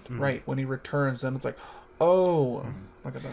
I will also note that Baker number 12, the one preceding Wallace, is the same one that we see in the newspaper, listed as mysteriously murdered with his own rolling pin. Yeah. And also, to add on to that, the very first scene of this episode, though we started with, this is Wallace and Gromit's new business, the cold open, so to speak, of this episode is actually of this baker baking a cake and singing a pretty dope song. Someone walks up behind him, and he seems to know them. Seems to be familiar with them. Yeah. And then he gets... bonk. He gets bunted, so to speak. The ultimate bonk. Bunted. Yeah, thank you. And so we see that is actually the person. So we know Wallace is next. Mm-hmm. The problem is, like, the natural thing that Gromit would try to do is run back home and somehow, like, non-verbally communicate to Wallace, like, hey, you're in danger, you need to not be with this person, you need to kick them out, we need to leave, we need to move, whatever, right? But unfortunately, when he's about to do that, we hear Paella coming up the stairs. And that's where we're going to leave it off. Right. He accidentally knocks over the mannequins. They all kind of right, domino. Right. I'm and saying it makes all enough that stuff, noise. but yeah. Yeah, when he sees Wallace's picture, he gets, like, shocked and, like, falls backwards into one of the mannequins. And I don't know if you noticed, but they play, like, bowling pin sounds as they're all knocking each other over, which I thought was really funny. But all of that noise alerts Paella to go upstairs, so she starts going upstairs with her poodle. And that's where we'll end it. If Gromit gets out of the situation, how does he? And those questions, what happens with Wallace? Does Wallace die? Because, like, generally with a series, you can be like, oh, well, like, I know Tom Cruise doesn't, like, die in this Mission Impossible movie because there's a movie that comes after it. Mm-hmm. But this is the last one ever made. Yeah. A Matter of Loaf and Death is the last one. And it's the first one to include death in the title. Yeah, so I don't know. You know how they have, like, those series that kind of grow with the audience? Mm-hmm. Well, if it's growing with the audience, and this one's, like, I would say, like, probably more hardcore than the other ones. Like, there's definitely a lot of comedy in all of these things. Mm-hmm. But I don't know, this one seemed a little bit more, like, visceral than the other ones. Yeah. You know? I mean, if Sir Arthur Ignatius Conan Doyle can kill off Sherlock Holmes, then I'm pretty sure Aardman Studios can kill off Wallace. Yeah. So I don't know. But you will get your answers to that, and probably more that we're not taking into account. And we get to see some pretty cool fighting scenes. But for you to see all that, you'll have to check it out on your own. And I'm not getting sponsored by Apple, but I think the cheapest way that I have seen to get at least those 4 episodes, not including the feature film, is probably on iTunes. So yeah, you can check it out, see how you can get them however you'd like. But now I kind of want to take a step back from the specifics and talk about what is really cool about this series as a whole. What makes it stand apart from a lot of other, like, kids stuff, you know? And what I would say, and I wrote down some notes on this. One of the coolest things is this stuff is, at least for the most part, all clay. The stuff that they're able to do with this clay is bonkers to me.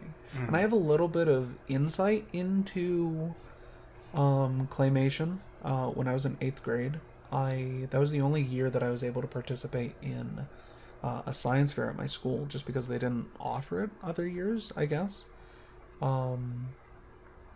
But that year I decided that I wanted to, because I liked Wallace and Gromit so much, and I was also very much into watching, like, the Lego stop motion videos that they had on YouTube. Did you ever check those out? Oh yeah. Yeah.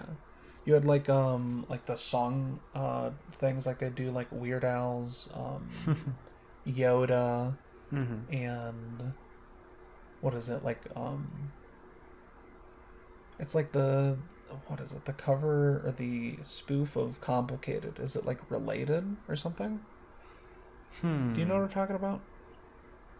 It really doesn't matter. Like, there are a lot of these things, and not only Weird Al, like, music videos made in Lego, but just all sorts of really cool stuff. But because I was really interested in this is a problem. What? She mad. I know, something's going on. What's up? I just gave her like her favorite food. Maybe she's trying to warn you non-verbally of an impending threat. She's like, hey, you know that girl you think is cute? You can't get engaged with her. She'll kill you. This girl has killed 12 podcasters before you. Now that you're starting, you're going to be the 13th. All right, so we're back. What I think I was saying earlier was I was part of I really liked watching like Lego stop motion animation, and also like stuff like Wallace and Gromit. And there's other stuff made by Aardman Studios, which maybe we'll talk about on another episode, like Chicken Run. And I think Flushed Away was Aardman Studios, but it wasn't Clay. Right. And like maybe Shaun the Sheep. I don't know. Maybe we'll talk about those in the future, but I don't know if I want to say deep appreciation, because I was in 8th grade. I don't know if I had a deep appreciation of anything at that point. But because of my appreciation for this, I wanted to try it out.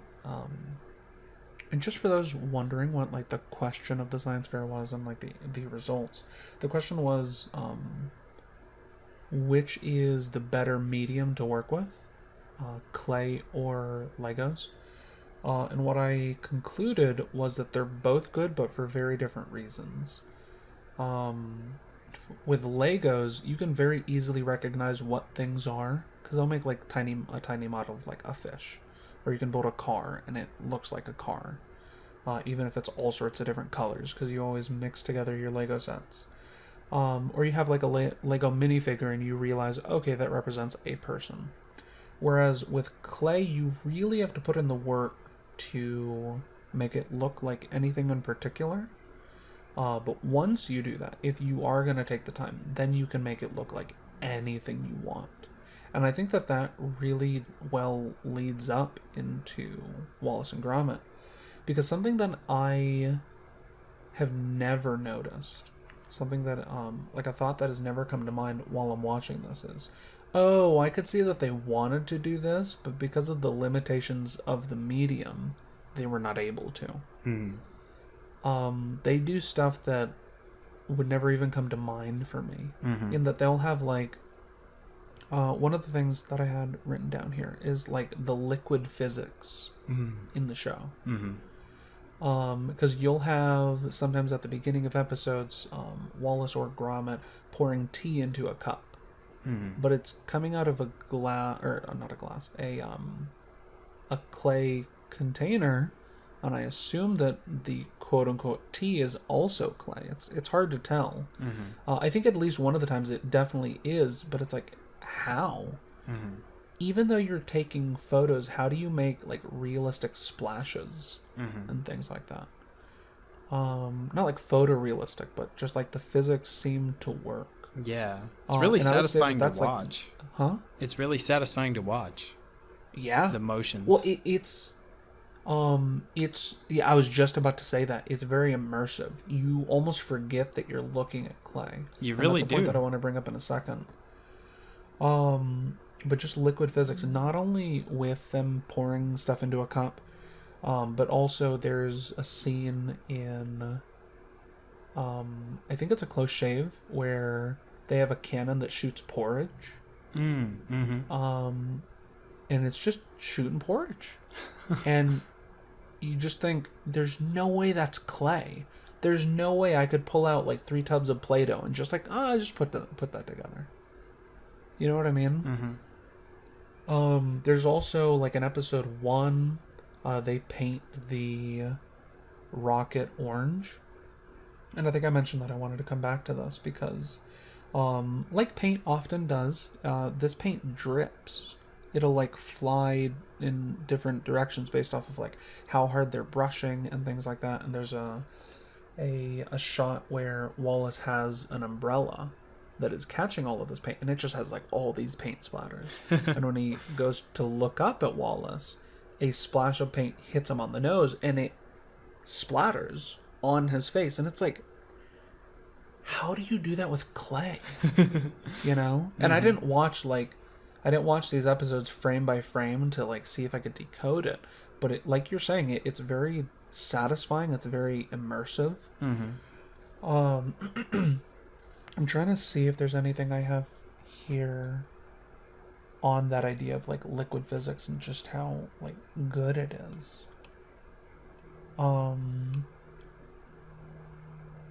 Oh, like they make it rain.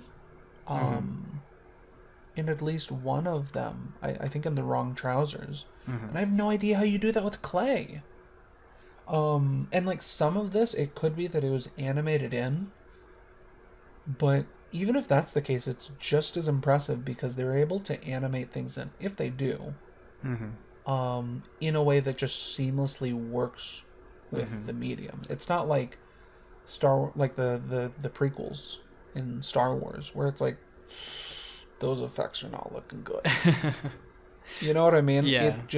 It blends so well. The rain so falls. Me, it doesn't matter. They even make surfaces look wet, like when they're out in the rain.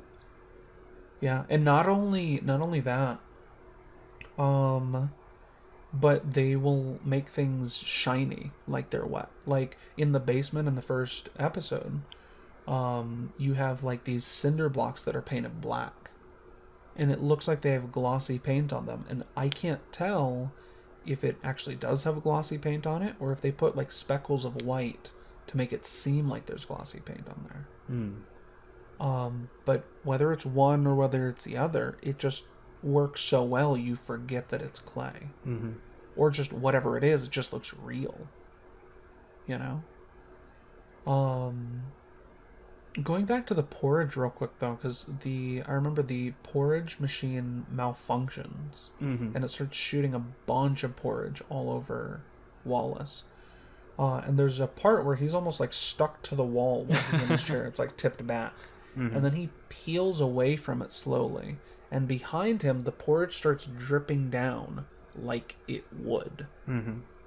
Leaving like a smudged imprint of where he was able to actually block the porridge from hitting the wall. And it's just like, what is going on? Like, if you can watch it for like entertainment, but if you just really pay attention to what's going on and just go, how did they do that? That adds a whole nother layer of, this is just so cool. One of the other things is just how many different materials they're able to realistically make with clay. They'll have plates, or they'll have paper. They often have like notepads and things like that. They have playing cards at one point in A Grand Day Out. And actually, I put that as a different point because that is super impressive even by itself. Because let's say you make tiny little sheets out of Play-Doh, and I realize they're not using Play-Doh. I don't know exactly the clay they're using, but if you're using Play-Doh, forgetting the fact that you would have to mark each of these cards, like paint them or whatever, so that it has a back design, so that it has a suit, so that it has a number and all the icons and stuff on it. Forgetting all of that. Let's say you just make tiny sheets of clay or Play-Doh. How are you going to get your claymation dog to be able to shuffle them together and then push them together and not have them just become a stuck together blob? That's true. He does shuffle them. Yeah. And it's such a small thing. And as a kid, you likely don't pick up on it at all. You're just like, oh, it's playing cards. I've seen adults shuffle playing cards. I can kind of shuffle playing cards. But the fact that a claymation dog can make claymation cards act just like real ones is bonkers to me. So that's one of the things. But going back to, I was in a moment when I was talking about that. But they make paper, wood, metal, painted cinder blocks, like I mentioned.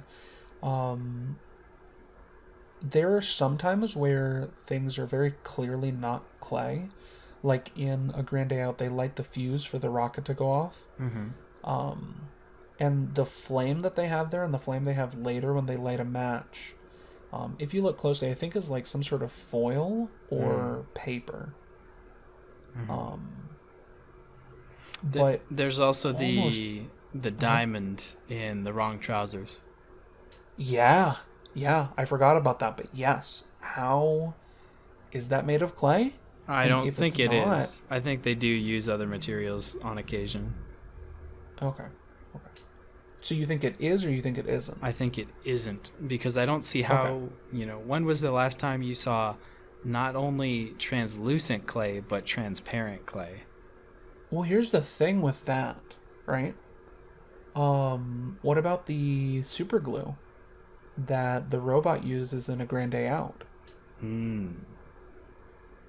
Because that's another thing where they'll have tea and it's like you can kind of see through it. Mm-hmm. And is that, like with the cinder blocks, is it actually kind of see through? Mm-hmm. Or is it supposed to look like that? Mm-hmm. And even more than the tea, because that's more opaque than the super glue, Mm-hmm. you can like really see through that. There are like little bubbles, and we'll get back to bubbles. All right. Look, I might add like a little like trailer park picture, trailer park boys picture. But you have like little bubbles in this stuff, and I don't know how you do that. And even if they're not like, they could, I guess, be using like hair gel or something. Mm-hmm. But whatever they're using, they're able to make it so it looks just perfect, seamless. Um, Something else is, and I think I mentioned this earlier when I was saying puppetry. I'm actually a really big fan of puppetry. Because what's cool about puppetry is like that what is happening in front of you is there's a dude behind some sort of like stage or whatever, Uh-huh. and they have their hand up the puppet's butt, and their other hand is holding generally like a stick that's connected to a puppet hand, and they're kind of moving things around and controlling this thing, and it's fine. But what's so impressive to me about puppetry is that really good puppeteers will get you to forget that they're being controlled by anyone. Mm-hmm. I fully will just kind of zone out slightly. I'll get really into whatever's happening. And whether it's like Jeff Dunham or whoever controls Kermit or just whatever, Mm-hmm. even not like very popular puppeteers, when they can do their thing well, I'm just sucked in. Mm-hmm. Total immersion. And obviously, Total immersion. yeah, it really becomes that for me. And I think Wallace and Gromit does that to a level. It's similar because one of the cool things about puppetry is that you can get immersed into something where there's not a screen separating you from it. And while there's a screen here, unless I think these times where I watched it, I was really paying attention to how did they do that? How did they do this? But normally, even when I've watched it years after I first saw them, I never focused on that. I just focused on what was going on. Mm-hmm. You know? And it just became this super immersive thing. I would go, there wasn't even a question in my mind, like, is this clay, is this not? How did they do that? It was just, I don't know. I don't know how to describe it. It was just spectacular. You know? But going back to physics, but not liquid physics, the way that they have things move is really cool. Not only like do you have to contend with like there being trains and train tracks that just move seamlessly or that work together seamlessly. You have vehicles that work totally fine, even though it's clay rolling on clay, most likely. But also, there's a point in A Grand Day Out when Wallace is like shaving the pencil that he has in his hand. Oh, and there's yeah. like a little pencil shaving that comes out of the sharpener, and he blows it away, and it floats through the air, and then goes out of sight. And this also applies to like when the porridge is flying through the air and just other things, but I don't know how they make a thing just float for a picture without you being able to see whatever's holding it up. And maybe like if you're in like the animation business or in the film business of this like kind of stuff, it's like, oh well, it's actually super obvious. We just like take every single photo. A little light just, green screening. Yeah, I don't know. But it's just really impressive because like if someone were to do that in a normal film, you wouldn't bat an eye. But these are all pictures. And when you pay attention to pretty much any section of the series, any section of any of the episode, movie, whatever things, if you just take a moment to go, these are all pictures, pretty much anything will impress you. And I don't mean that in like a, oh, you're easily impressed.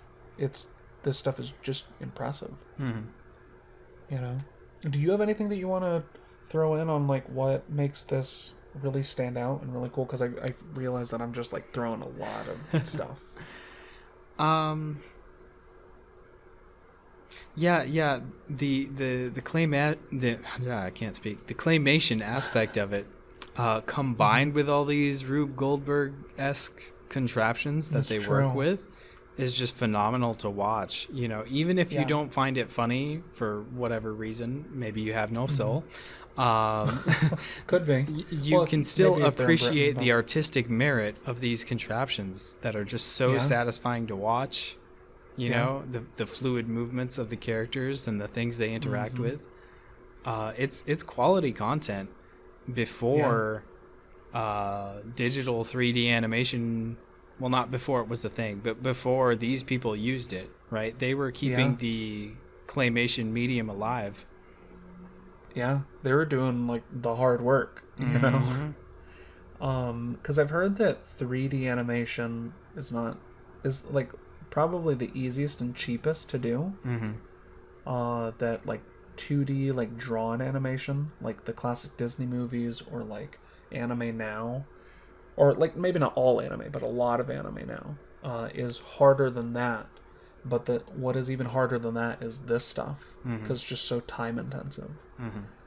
And if you squash that figure that you have of Wallace or whatever, you got to make another one. You got to make it. You just took a picture; it needs to look just like that picture. So you may have to like refilm the whole scene. You know, it's such crazy stuff.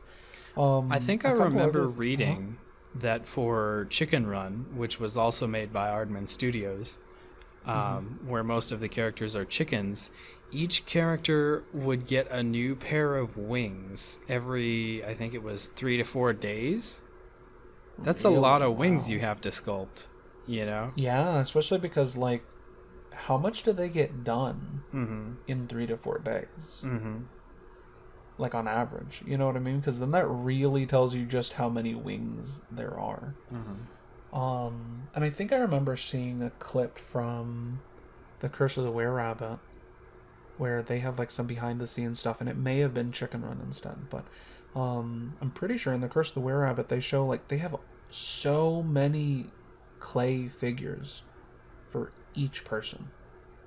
Because they know like these are going to get damaged or they're going to dry out or whatever. Like we need to be able to go, okay, kick that one out, let's put this one, and it looks identical or it looks enough to be able to film whatever scene you're doing. And just like the patience that goes into this art form is insane to me. You have to make fluid motions, which means you have to make barely any motions. And it's just, wow. Excuse me. Oh my goodness. We're trying to start a podcasting empire over here, and you're over here coughing. What? I made the mistake of drinking water. True. I've wanted to drink water, but I can't because it's super noisy.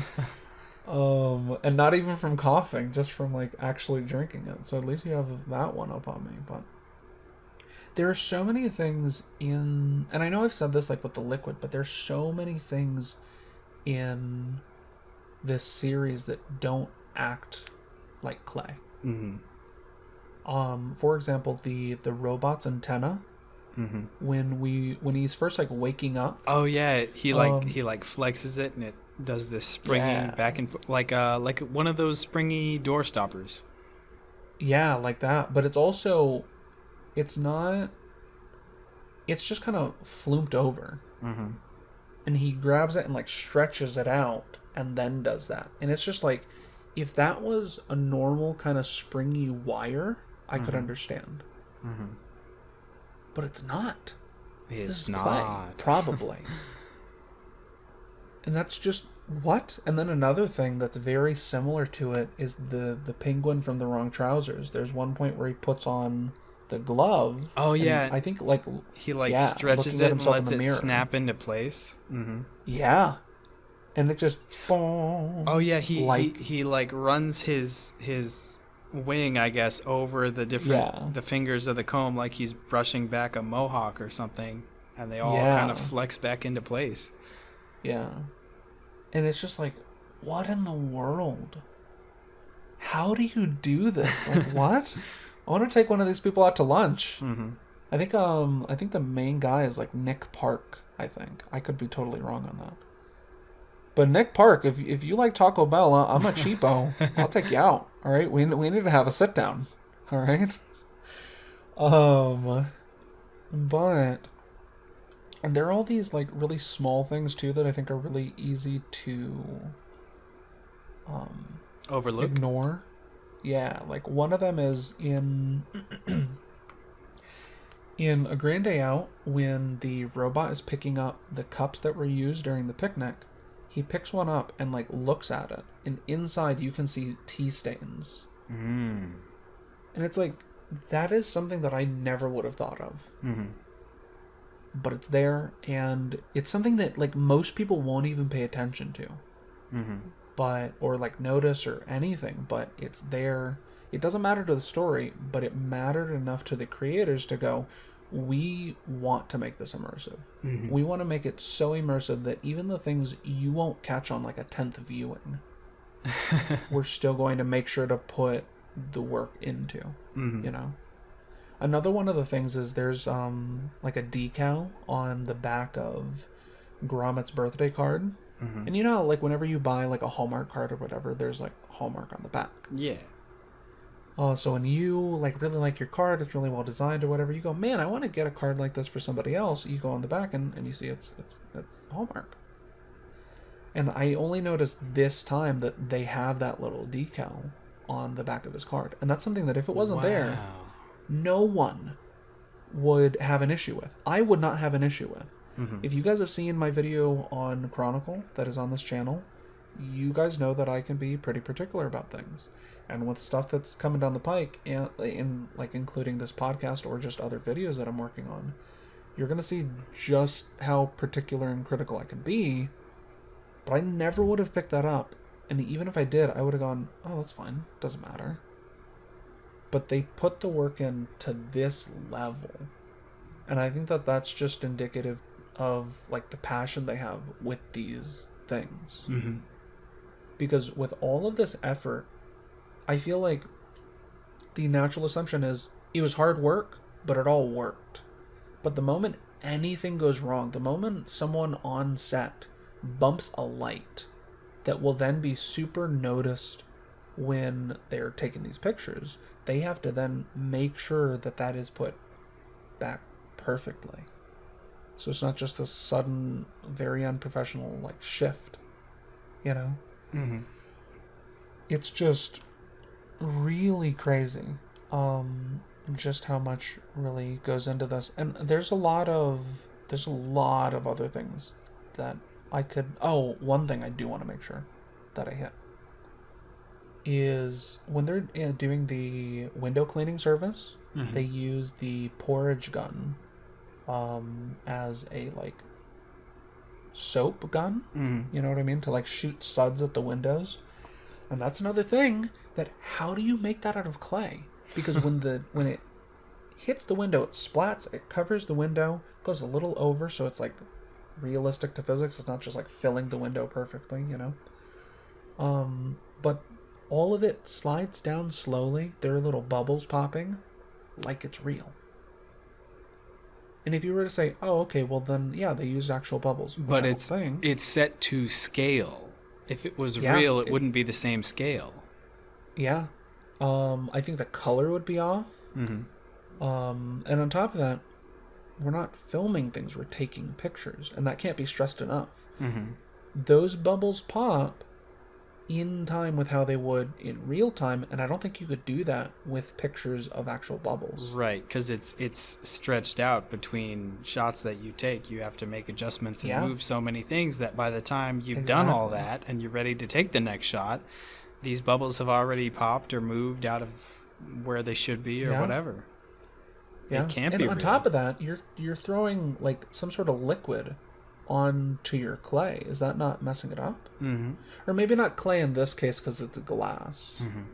Because that's something we noticed. Like, definitely the glass and the mirrors that they use. Like, there's no way they can be clay. Right. Or there's no way that it can't be glass and mirrors. Mm-hmm. Just because of how things work there. And we'll let you guys watch these episodes. And if you really want to get into, like, seeing, like, could that not be glass or a mirror or something, then we'll let you do that. But it'll break your brain trying to figure out, like, with all these other things, liquid physics, how do they make things float in the air, all these other things, I don't think anything tops, hey, that's not actually a mirror. Because I remember we were discussing that last night when we watched A Matter of Loaf and Death, and we were, at first I was like, yeah, that's not a mirror, that's actual. And I was like, no, there's no way. That's gotta be. There's not even a starting point. Yeah. For how that could work. But I think gushing. I think we've done enough. Mm-hmm. I think I've done more than my share. But I want us to see, or like the next section for this is us talking about our favorite piece. I guess not talking about it because we've talked about everything in general, but what would you say? I think I was saying we could rank them, but that might be real difficult. Mm-hmm. Maybe we'd say our top two, first and second place. Yeah. All right. So do we want to both say our second place and then say our first place? I haven't really considered my second place. I know what my first place is. Second, do we want to do first place instead, or do you want me to say my second place? Give a couple reasons and then maybe give you a little time. We can do first place. Okay. The anticlimactic choice, but it's the one that is going to happen. Preparation is key, everybody. Actually, what's your second favorite? We'll just do seconds. Okay, cool. So I would probably say that my second is, and like I feel like when people hear this, they're gonna be like, okay, that's false. There's no way. But more based off of principle than anything else, I want to say that The Curse of the Were-Rabbit is my second. And the reason is because I think my cat's snoring in the background. So if you guys hear that, just look, if any of you complains about that, just realize that what you're telling me to do is wake up my cat and throw her out of my room. All right?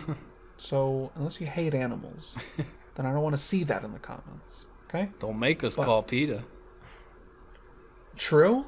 Look, they're all saying like you can't say kill two birds with one stone. How do you think they're gonna feel about me like shaking my cat awake to throw out of my room? Yeah, they're gonna be at your doorstep, right?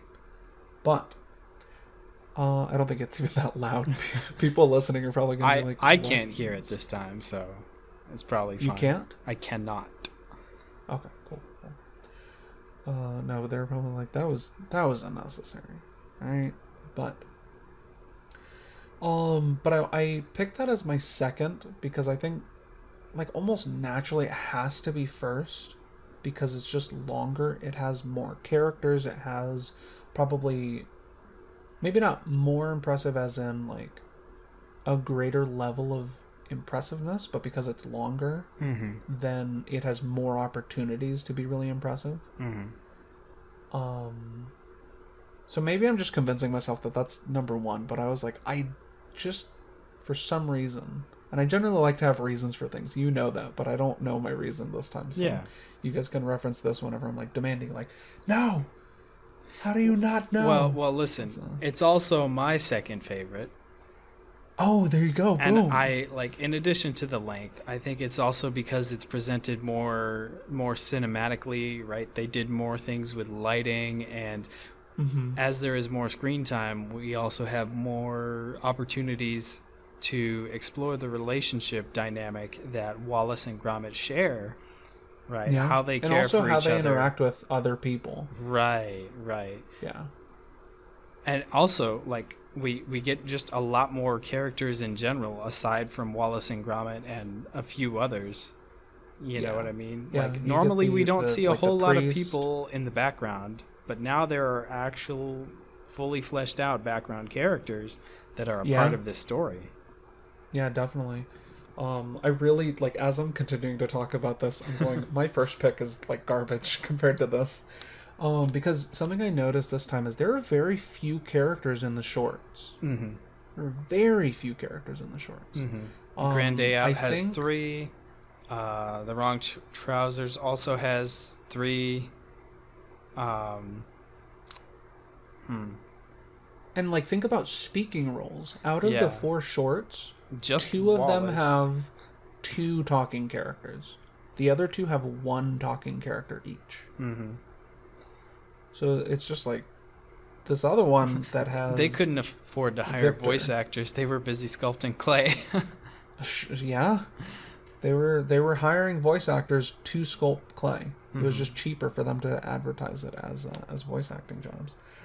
I don't know if that makes sense at all. Just ignore me. But you have Victor, you have... I don't remember. We should have looked up carrot-haired lady's name. It doesn't matter. But we have her. We have the priest, who is hilarious. Oh, yes, the vicar. In the scene where he's, like, explaining all of, like, the mythology and stuff like that to Victor. Bullet. And then, like you said, you have very fleshed out background characters. Where you have... you remember the lady who... Mrs. Mulch? It might be, yeah. Look at that. The fact that you can remember a side character's name in this shows, like, just... I really feel like we're arguing for this to be first place, just, like, naturally. It is really good. I guess because of nostalgia reasons, there is another one that is more dear to my heart of the original 3. Sure. All right, yeah. But yeah, that one's very good. If you are only ever going to watch one thing of Wallace and Gromit, then that's obviously the thing you should pick.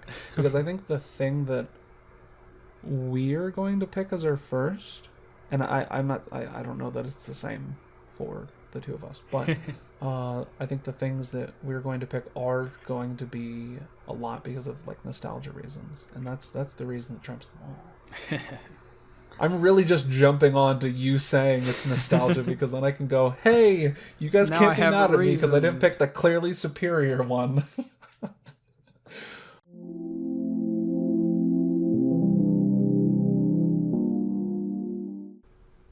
All right, so as we have done a couple times before, ran into a little bit of technical difficulties, but through the magic of editing, you don't have to sit through any of it. So, where we were just at was talking about, we've both agreed that The Curse of the Were-Rabbit is really good, and that a lot of that has to do with just, like, kind of as byproducts of it being longer than pretty much any of the other ones, and therefore... we've just said it, so you don't need me to repeat it. I just realized, I was like, wait, they just heard this stuff. They don't know how long we were kind of backstage. But now we're talking about our number 1 picks. And if I did the editing correctly, then I have not actually said what my number 1 pick is yet, because I found out that Atlas did not hear me. So distractions. True. Am I going Bless first you. on this? Yeah, you can go first. Okay, so I think my favorite is probably A Close Shave. Really? Yes. And I'm going to spoil if we ever do talk about this spinoff show, Shaun the Sheep. I don't really like Shaun the Sheep. And I think any effort that was put into Shaun the Sheep should have been put into making more Wallace and Gromit content. Mm-hmm. Or even just like other things. I don't know what it is about the show. I'd have to rewatch a couple of episodes to see if I could figure out what I don't like. You keep saying episodes, and I've only been aware of this as a movie. Even when I've searched it recently, there's like a couple movies and then like a 30-minute thing. I could be wrong, but I'm pretty sure that it was once like a syndicated or I don't know what syndicated means. It was like a show on. It was an episodic Nickelodeon. Thing. Huh. Yeah. Interesting. Yeah. And like and I don't disbelieve you. I'm just curious as to why I'm not finding this anywhere. Yeah. Well, look, it got memory hold just like the Berenstein Bears thing, but we're not getting into that because then we're gonna get memory hold. So, continuing on. Assuming we're still on. Close shave. Oh my goodness. But I really like that one because beside like pre-Curse of the Were-Rabbit, it's probably the best looking episode in terms of they really have the sheen down. You know what I mean? Because I think, and this is another note that I had in my notes, that something I'm really impressed by is they seem to have the technique down from the beginning, but the overall sheen, the general sheen, the quality really gets better over time. And I think in terms of how things look, A Matter of Loaf and Death is the best. I will say that there is a noticeable difference in quality between A Grand Day Out and The Wrong Trousers. Definitely. Wallace looked kind of loopy. A little derpy. Yeah. And it's fascinating that that's the case because everything else for the most part seems pretty fine. Like I don't think that Gromit dramatically improves the way that Wallace does. Right. It was mostly just Wallace. His head especially. Yeah, it was just I don't know. I'd have to have like side by side, and maybe I'll create a side by side. And maybe even like 5 different panels to show like a good picture of Wallace throughout. Because he really glows up. But I just think that things generally look really nice in that episode. Like pre-Curse of the Were-Rabbit, and I also really like the twist that they have. In A Close Shave that I'm not going to give any clue on, but you know what I'm talking about. I think we mentioned it earlier. Yeah. I don't think that there's any other thing in this series that has a twist like that. There's really nothing to twist in A Grand Day Out. And I think in all the other ones, they are pretty transparent about, like, here is the villain. This is what they're doing. The only people who don't know what's going on are Gromit, and then for a lot longer, Wallace. You know what I mean? Whereas then there's like this other secret that's kind of like foreshadowed in a certain painting, in A Close Shave. I said I wasn't going to give any clues. Dang it! But it's foreshadowed, and it really makes the villainous entity in that episode. I make it sound like a Lovecraftian monster. It's not that. Sorry to disappoint. But it really makes the villainous entity like more formidable, you know. And it's like, whoa! I don't know that they can beat this. What's gonna happen? Like, it's a really good raising of the stakes in a way that I don't think even the Curse of the Were-Rabbit has. The Curse of the Were-Rabbit definitely has a certain moment that is very like, whoa, is this really happening? But at the very least, in terms of the shorts, I think that that this one is really the coolest. Right. But based on your reaction to what I said, it doesn't seem like we have the same choice. That is correct. And the reason for that might be that that as a kid I found A Close Shave to be too scary. That's true. It's just more visceral than the creepy. others, and even now, I would say it's the most scary of all 5 titles. You know, just the most sinister. Like the others involve, you know, near-death situations, but the means of delivering that death is a lot more intense in A Close Shave. Yeah, and that's true. And while I do like A Grand Day Out for its whimsical nature, I don't feel like it's quite achieved that quintessential Wallace and Gromit feel yet. Yeah. You know, it's very much a pilot. It is. It really is. Yeah. And that is why my favorite is actually The Wrong Trousers. What a big reveal. Well, like it kind of is. Well, we said it was going to be in the original 3. But I knew before we recorded this that, because like for a little bit of background before you get into this, sorry to like stomp all over your section.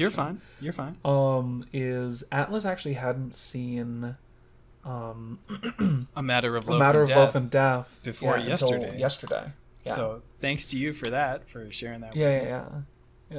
Because I wanted to make sure you were up on the lore and stuff.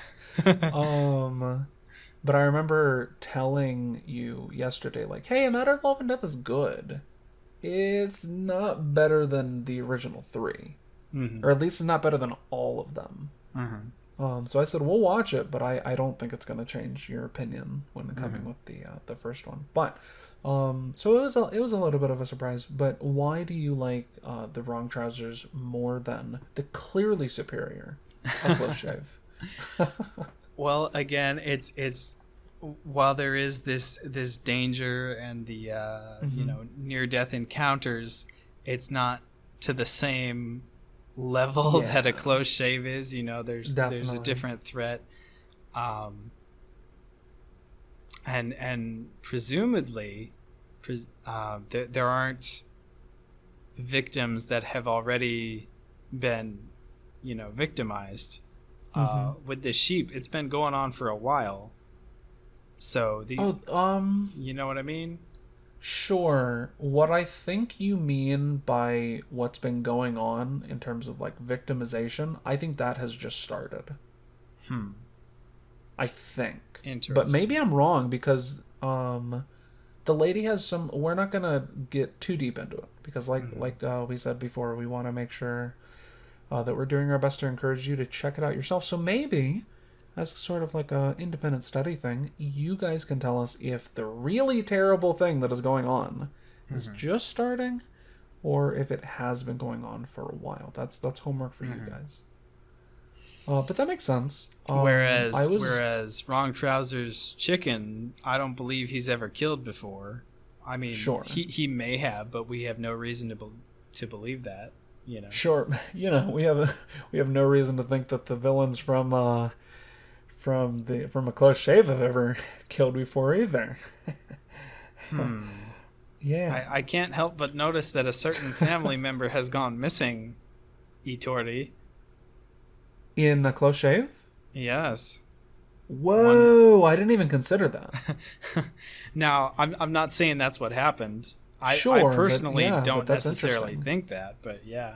Anyway, that's an interesting little tidbit. The lore deep. Yeah, the lore deep. I think The Wrong Trousers is a good balance of Wallace and Gromit whimsy, of mystery and Gromit's investigation, and of suspense and like, oh snap, are they going to be okay? There's some real danger here. Yeah. I think a couple reasons on why I picked the one and not the other is one, I wasn't thinking about this in terms of like what was my favorite as a kid, and that probably would have switched the balance at least away from A Close Shave. But I find The Wrong Trousers to be more sad than I think any of the others. Yeah, seeing Gromit replaced. He does have these really depressing scenes where he's out in the rain and like, stuff he has to do. Where he's out in the rain, where he's waking up in a trash can. You know what I mean? And as much as I like that he gets in a box and pulls a solid snake, to spy on this chicken. I don't know. Like, seeing him all teary-eyed and stuff like that affected me more than seeing Wallace sad about Gromit. That affected me more than Gromit being forced out in a matter of life and death. Because for that, we don't see him forced out. He's just going, there's an invader here. Whereas in that one, he's, like, not a part of the family. And he decides, like, hey, I have to leave. Hey, I have to make a new life for myself. I have to. Oh, I just remembered him with his little hobo stick. Yeah. The bag on the end. Oh, that was heartbreaking. After he packs up, he picks up the photo that they take together at the end of A Grand Day Out. In the credits, we see, like, a bunch of photos of them. And I think that photo shows up at least also in A Close Shave. But it was just really heart-wrenching to see him look at that and go, I have to give up on my family. You know what I mean? And as much as I like sad stuff, but I feel like when it's in kid stuff, it's even more hard-hitting. That's interesting because I don't recall it bothering me a whole lot. You know, I don't remember if it bothered me, but I just feel like that's the one morning of the comes, everything's nice and sunny again. You know, he's in a garbage bin, but, like, you know, it's a new day. He's slept on his stuff, and it's you know, he can face a brighter future, and he's got an alarm clock, a hairbrush, and, like, one other thing, dude. Things go up from that. He doesn't need a whole lot. He's a dog. All right. He's a dog that has gone to the moon and has built porridge cannons. Well, not at this point, but you are correct. Has built jelly cannons. All of that and all right, more. This is a downgrade. Is this going to turn into a debate? I'll fight you. On the other hand, he doesn't have to worry about a pair of robot legs dragging him all over the city park. That's true. Though he has to see the only other person that he cares about. He has to see that happen to them. So yeah, I can twist it to be sad. Look. But I'm trying to think. The last question that we have in relation to Wallace and Gromit, and I think this is the hardest question, and I think I said it was the hardest question at the beginning, is, and I guess it's twofold based on what you believe about how this has affected us, but how do you feel that this piece of media has affected what you like now? Or do you see things in that piece of media that you can see kind of like some through lines with things you like now? Well, that has... Oh, can I go? Yeah, you can go. Yeah. Okay. That has definitely furthered my love of Rube Goldberg style contraptions and that manner of stuff. Whenever I see that in any piece of media, I'm instantly attracted, and I attribute that to Wallace and Gromit. Yeah. Also, this scene where the chicken is doing his measurements with the tape measure, casing the museum. Like, just the shenanigans that he does with this tape measure, how, like, the force of it is strong enough to lift him up. I would always play around with the tape measure that my dad gave to me and, like, pretend I could use it for that. And that's so crazy, because that's the exact same thing with me. I was like, it's a grapple hook? That's so cool. What?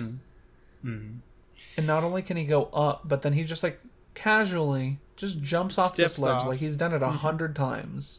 And just boop, safely on the ground, takes it out. Boop, boop. That was so great. Satisfying to watch too. Yeah, I agree. And, like, I also played with model trains as a kid. Not as detailed, I guess, as the one that they have. Mine was mostly wooden stuff. I don't know if anybody does, but I was super big into Thomas the Tank Engine, and so, like, I pretended to reenact those scenes. I don't think they were strong enough or wide enough to support my weight and for me to balance Sure. on them like that. I would reenact things. They definitely did affect me and my sense of humor, I think. Yeah. A lot of the more verbose humor went over my head at that age. Which is why watching A Matter of Loaf and Death recently was like, whoa, look at all these great jokes that I've probably missed out on a lot in the older ones too. Like the bread joke, like I don't think either of us would have picked that up as little kids. Oh yeah, definitely not. I'm like, oh yeah, they are in the bread business. Yeah, yep, that's accurate. That's fine. Was there more? I think that was. And also, okay, if you remember stuff, then you can also jump in. But kind of launching off of the idea of like, oh yeah, the trope that the moon is made of cheese and stuff like that. Like, I'd pretend to go to the moon, and Yeah, no, that stuck with me heavily. And I was thinking about that, like in prep for this episode, that I don't think that there's a whole lot of pieces of media that talk about the moon being made of cheese. But I had definitely heard of it before Wallace and Gromit. So when I heard that, I was like, oh, wait, you're actually going to go to the moon? Yeah. I'm not sure if I had heard that before Wallace and Gromit. But whether I had or whether I hadn't, I think that Wallace and Gromit was a really big part of like creating that piece of like mythos in my head when I was a little kid. Where it's not definitely necessarily helped that I believed it, but I accepted that as like part of This is a thing that people mythology, talk about. Yeah, like the Tooth Fairy. It was on the same level as that. The Tooth Fairy, Santa, things like. Sorry for spoiling. No, you're fine. If you have kids in the room, you need to take them out. It's like, hey, look, it's a podcast about Bionicle and Wallace and Gromit and other things. I can leave my kid here. No, get them out. We're spoiling Santa for them. You're a bad parent. I get wrong. Hey, we never said that Santa doesn't exist. We only implied that you might need a rocket ship to get there. To get to Santa? Yeah. All right. He actually lives in an orbital satellite above the North Pole. Well, some of the time because it orbits. Yeah. Yeah, those are in the classified files. Look, if we're not getting taken out for Berenstein Bear, we're getting Santa's coming to town, but early and not in a good way.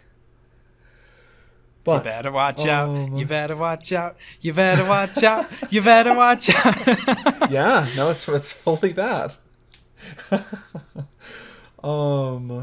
But so there was that, and what was it made me laugh? So I don't remember the point that you made before talking about the moon being the jokes. I think it's really well done how it has those kind of more complex jokes in the show. Where it's not like, oh, we're going to make inappropriate jokes necessarily, even though we were just talking about inbred.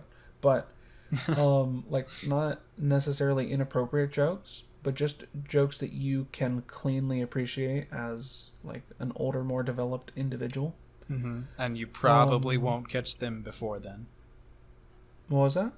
And you probably won't pick up on those jokes before you are, a certain level of experience in life. Yeah, and it makes it more of like a long-lasting thing, where you can. It's like, even if you've seen these all before, I want to encourage everybody listening to check these out again. Yeah, because I think whether it is going to be like, oh wow, I didn't pick up on that joke. That's really good. And actually, like, the only thing I didn't watch in preparation for this was The Curse of the Were-Rabbit, but I'm actually really excited to watch it because it's been a while and I feel like I might pick up on some new things. But like I was saying, whether it is to pick up on jokes that maybe you missed before, or just to appreciate, like, these are all pictures, or these are mostly pictures. How? that's crazy. That's amazing. Like, how do they do this and how do they do that? And maybe you guys are gonna find things to gush about that I don't even remember right now. But and I know that Torty and I both have a lot of great memories of bonding with our dads watching these. They're great for the whole really family. Cool, they're funny for the whole family. Yeah. I think that as a family film, this is, or like family films, these are a really good choice. So if you haven't like checked these out before and you're a parent and you're going, man, I really want to find good content that not only is my kid gonna appreciate, but I'm not gonna be like, oh, we have to watch another like garbage Disney movie. Peppa Pig. Yeah, Peppa Pig is quality. I don't know if these people, if they haven't heard of Wallace and Gromit, are ready to graduate to Peppa Pig. It's very grown up. Stop. Some might say. Stop.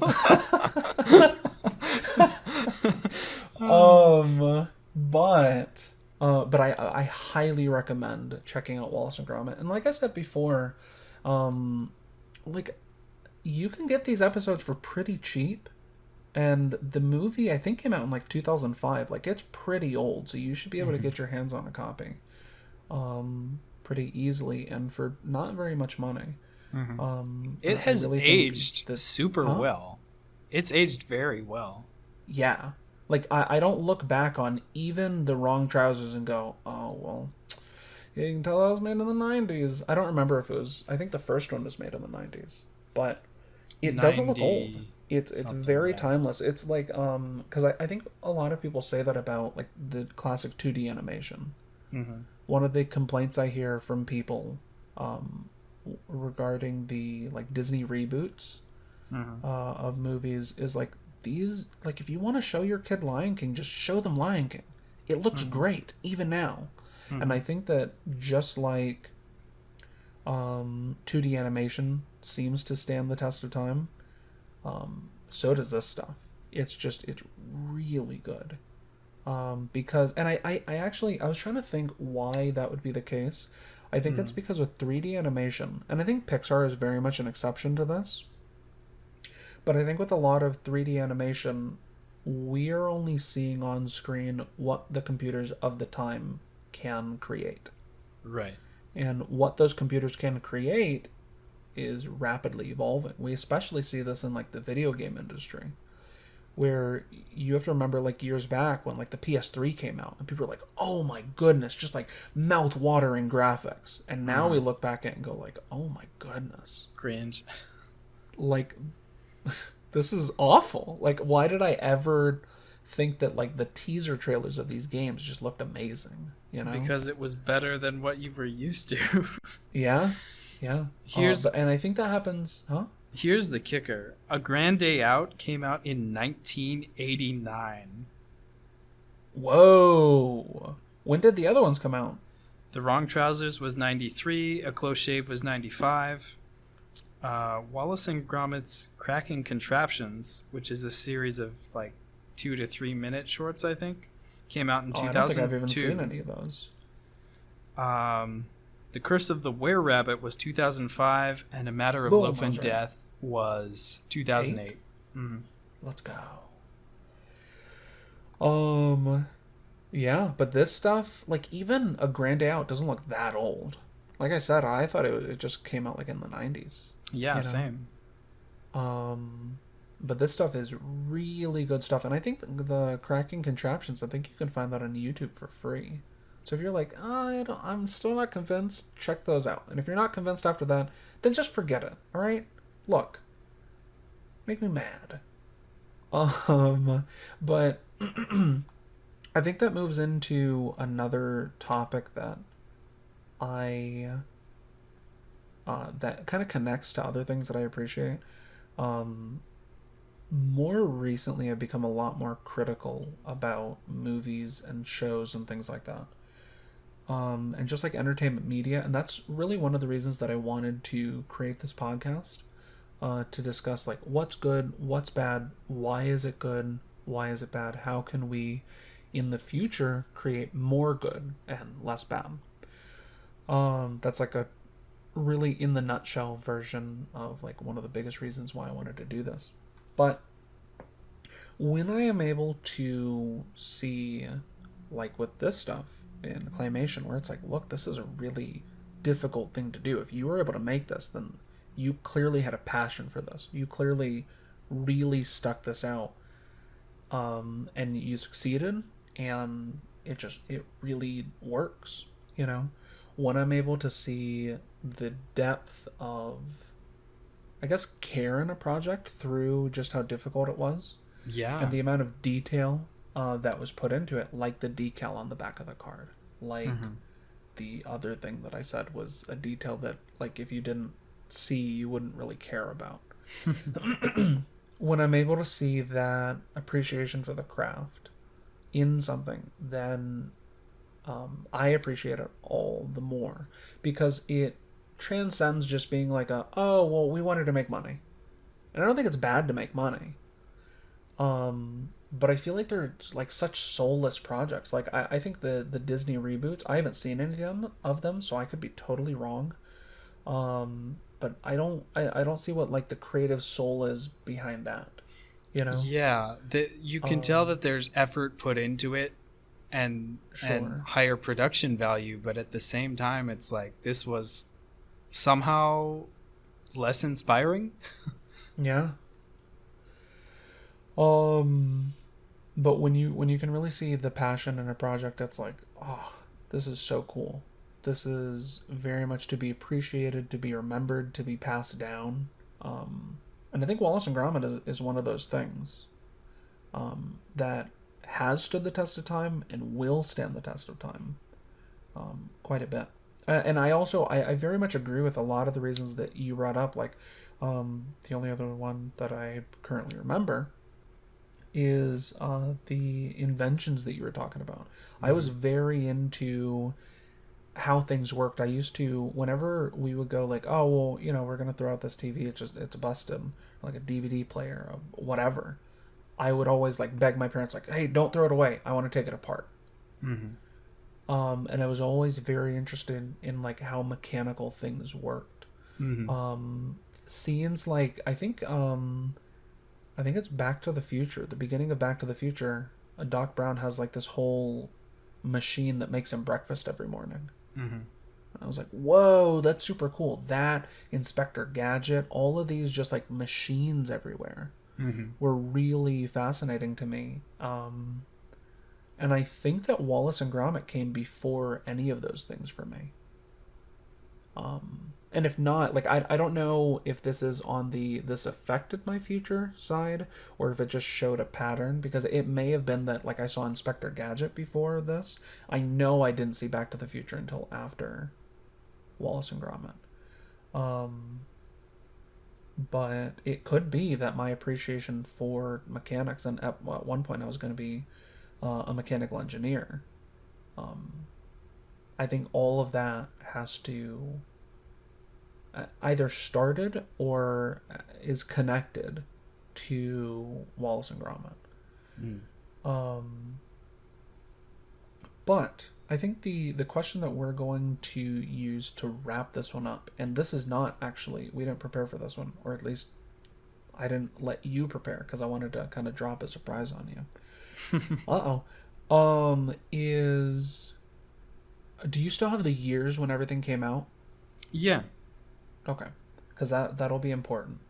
I want to ask your opinion on how likely do you think it is that we'll ever get more Wallace and Gromit content? Oh, well, I think if we do get more, it's probably going to be animated instead of claymation. Similar to how, what was it? Flushed Away, I think, was animated. Is that correct? I'm actually I'm gonna look up Flushed Away because I want to check something with that. Yeah. I mean, the last one we got was A Matter of Loaf and Death in 2008. Flushed Away came out in 2006. Oh, okay. Yeah, because I was gonna say if Flushed Away came out after A Matter of Loaf and Death, which I don't think it had, but if it did, then Yeah, it seems like they're going in the direction of animation, but I'm not sure. Mm-hmm. And as I'm reading this, I think that there is a big deciding factor here. Mm-hmm. I will Um, say that mhm. there is a Close Shave was 1995, and the next one, Curse of the Were Rabbit, if you don't count the Cracking Contraption shorts. Yeah. That's a 10-year span between those two, Mm-hmm. right? Yeah. Loaf and Death was 2008. We're already here in 2021, right? We passed 2018. It's a Yeah. longer gap if is another one coming Yeah. than what we've had before. I really don't think it's going to happen. Yeah. I agree that I don't think we're getting any more. And that really stinks because of just how good it is. Um, but I'm not getting all like teary over here. Um, but something I noticed, and I want to make sure that I throw this in, is that Flushed Away was um, created by DreamWorks Animation, Mm-hmm. and it was co-produced with Aardman Animations. Mm-hmm. And a name I'm not seeing as someone who was involved here, and maybe they were, and I'm just not seeing it here. What is, I think it's Nick Park, Yeah, right? it is. I And saw he his name. seems to be like Wallace and Gromit seems to be Nick Park's brainchild. Mm-hmm. So it's interesting to me that the one that doesn't have him is the one that is not stop motion but animated. Mm-hmm. You know, so like I said, I don't think that we're going to get any more because of just such a gap. But I think if we are going to get any more, then if it's going to be claymation, then it has to involve Nick Park. And there are probably other people who are part of the animation team or part of the like stop motion team and not very in favor of the other one. Mm-hmm. But I don't know. Really, this doesn't matter if we're not getting anything else. But yeah. So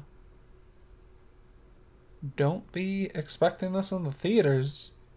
But not to end it on such a bad note, but definitely check this stuff out. Um, and if you do see that it's coming out in theaters, then really rush to support it because then if it can kind of have like this groundswell, Mm-hmm. if like the fan base can come back and come back stronger than it was before, then maybe we could get more because I think it'd be really cool if it came back, mainly because a lot of the media I see, and not necessarily just like children's media, and maybe not, well, like when we talk about the Disney reboots, like children's or family media, I feel like a lot of it just doesn't have a soul to it. I'm not trying to make a Pixar reference by saying that. But I feel like a lot of it doesn't have a soul, whereas I feel it's just like here today, gone tomorrow. You Mm-hmm. watch it, and whether you had watched it or not, you didn't really miss much. But I think that the team behind Wallace and Gromit, that they practically don't have the ability to do that. If they're going to make something, it's going to be something that lasts. It's going to be something that you watch and you watch again and you recommend to your friends and you start a podcast off talking about Wallace and Gromit because Mm-hmm. it's that big of a deal, Mm-hmm. you know. So cool. I think that's it for that unless you have anything else. I do have something that's kind of not as focused, or perhaps more focused, depending on how you look at it. It was What? relating to I tied everything out in a bow. You can't do this. which is I was why I'm giving you the saying, opportunity which is why I'm so you could prefacing say this. no. I'm prefacing this with, hey, if you want to edit this out, you totally can. But I would like No, to what talk is it? about a Let's matter go. of Loaf and Death. Okay. I think it's What's up? interesting how Paella Paella Bakewell, right? Yeah. When she gets fired from her job as the mascot of the Bakelite, whatever they do, They never say, hey, we no longer think you're attractive enough to be the mascot. Instead, they say, you are physically too heavy for this balloon to support your weight, right? Okay. And throughout the movie, right, when Wallace first sees her, in spite of her weight gain, he immediately recognizes her as the Bakelite Girl, right? Yeah. Not only that, but she's managed to charm 12 men before Wallace, right? If they're not in love, then at the very least they're infatuated with her, right? They find her to be attractive and charming and whatever else, right? Even number 12 is singing, what's it? And if I knew you were coming, I'd bake the cake. Yep. Yeah. Which I thought, when I first heard him singing that, I was like, that's such an odd song for a baker to sing. He's been baking probably most of his life. He's probably sick of that song. What could possess him to do that? And then I realized, he's in love. Of course he's going to sing that song, you know? Mm-hmm. And when he turns around and, it's you, like he reacts positively, right? Yeah. There is no point in this movie where it is implied that she is less attractive because of the weight that she's put on. And I think that is powerful. Boom. I also think it also pushes the fact that she's really crazy, because no one ever was like, hey, look, you're too fat. No, it was like, look. They're like, get a bigger balloon. Yeah. Like, so her hatred of bakers is kind of a little more on the crazy side. But also, it doesn't send this negative message of like, hey, if you're super fat, then you're less valuable, or you know what I mean? So I was like, wow. When I had this realization, I was like, hey, that's pretty good. Yeah, that's real cool. I'm not gonna take that out. Okay. In the world, you got like big, deep emotional analysis right there. If anybody found out, like if anybody like stole my files off of my computer and found that there was more to this, they would riot. They'd be like, I'm never watching Wallace and Gromit again. In protest. It's like, that is not the take to have, people. Please go watch it. It's good stuff. All right. Then I think that about wraps up this section. On to nothing, actually. Hello, everyone. This is eTorty, recording at a very different time than what you were just listening to. But while originally the plan was to cover Bionicle in this podcast episode as well, Atlas and I did record it at a different time. But as I listened back to it, I wasn't very happy with how it turned out. So at least for now, as was kind of foreshadowed in some flashing yellow text, and also in the title of this episode, we will not be recording, or we will not be covering Bionicle right now. In the future, we may return to that, but that is a big maybe, so I don't want, as time goes by, to get like hundreds of comments saying Bionicle podcast when. All right, don't do it. But right before I let you guys go, I want to let you know about a couple of things. The first is that the purpose in making these podcasts was to come out with more content more quickly. The edited videos that I have made, I say that as if I've come out with more than one. I currently have the Chronicle video out, just, shameless plug right here for those of you who have not yet seen it.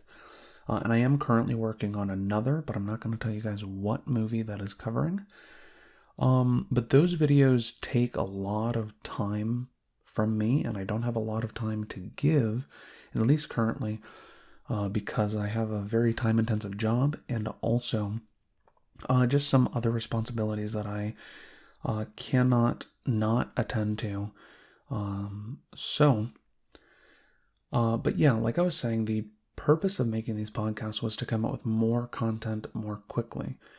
And I will not tell you guys how long this specific episode has been in the making, but I'm thinking that because now I have been able to release one, that I have a better understanding of how, or like what needs to go into these episodes, so hopefully I can pick up the pace. The goal, and I may regret saying this later, but the goal is to eventually get to the point where I can release about one episode a week. watch it take me forever to get there, and you guys are definitely going to be teasing me in the comments, but that's okay. If you guys want to show me, like, hey, we really like the content that you make, we really think that it's valuable, and we'd like you to focus more time on that, then let me know in the comments. Let me know that, like, if I had some sort of service like Subscribestar or Patreon or a similar thing that you guys would be interested in pledging, like at least $1 a month. Because then that'll show me that I should open up one of those. Right now, I don't think there's much use in it, but you guys can let me know if I'm wrong about that. But as the numbers go up there, I will be more and more likely to go, okay, this is like making podcasts, making videos, making other content is really what I want to be focusing on. And that's something that I can actually do while sustaining myself. But one way that you guys can give me money while getting something immediately for yourselves is I actually have opened up a Bandcamp page, and I currently have 2 albums of music up there currently. There should be a link in the description, and if there's not, you guys can pelt me with comments until I put one there. But you guys can check out those 2 albums. I'm not going to tell you anything about them because I want you guys to go over and check them out yourselves. But as you listen to them, if they're your cup of tea, then feel free to pick up an album or 2. Or if you just go, hey, look, Itordi, these albums in their entirety are not that good, but I do like these select songs, then feel free to pick those up. And if they're not really your style of music, but you know someone who does like that style of music, then feel free to let them know about it, and that way I can be getting some $1 bills in my pocket. But like I said, the goal is to be creating more content. Very soon, I have some other guests lined up, and Atlas will be returning. Eventually, we'll see. But I have a few more guests kind of in the queue, and a lot more really cool ideas for the podcast that are going to be coming out soon. So if you liked this podcast, then I'm going to do the classic thing of asking you to like and subscribe.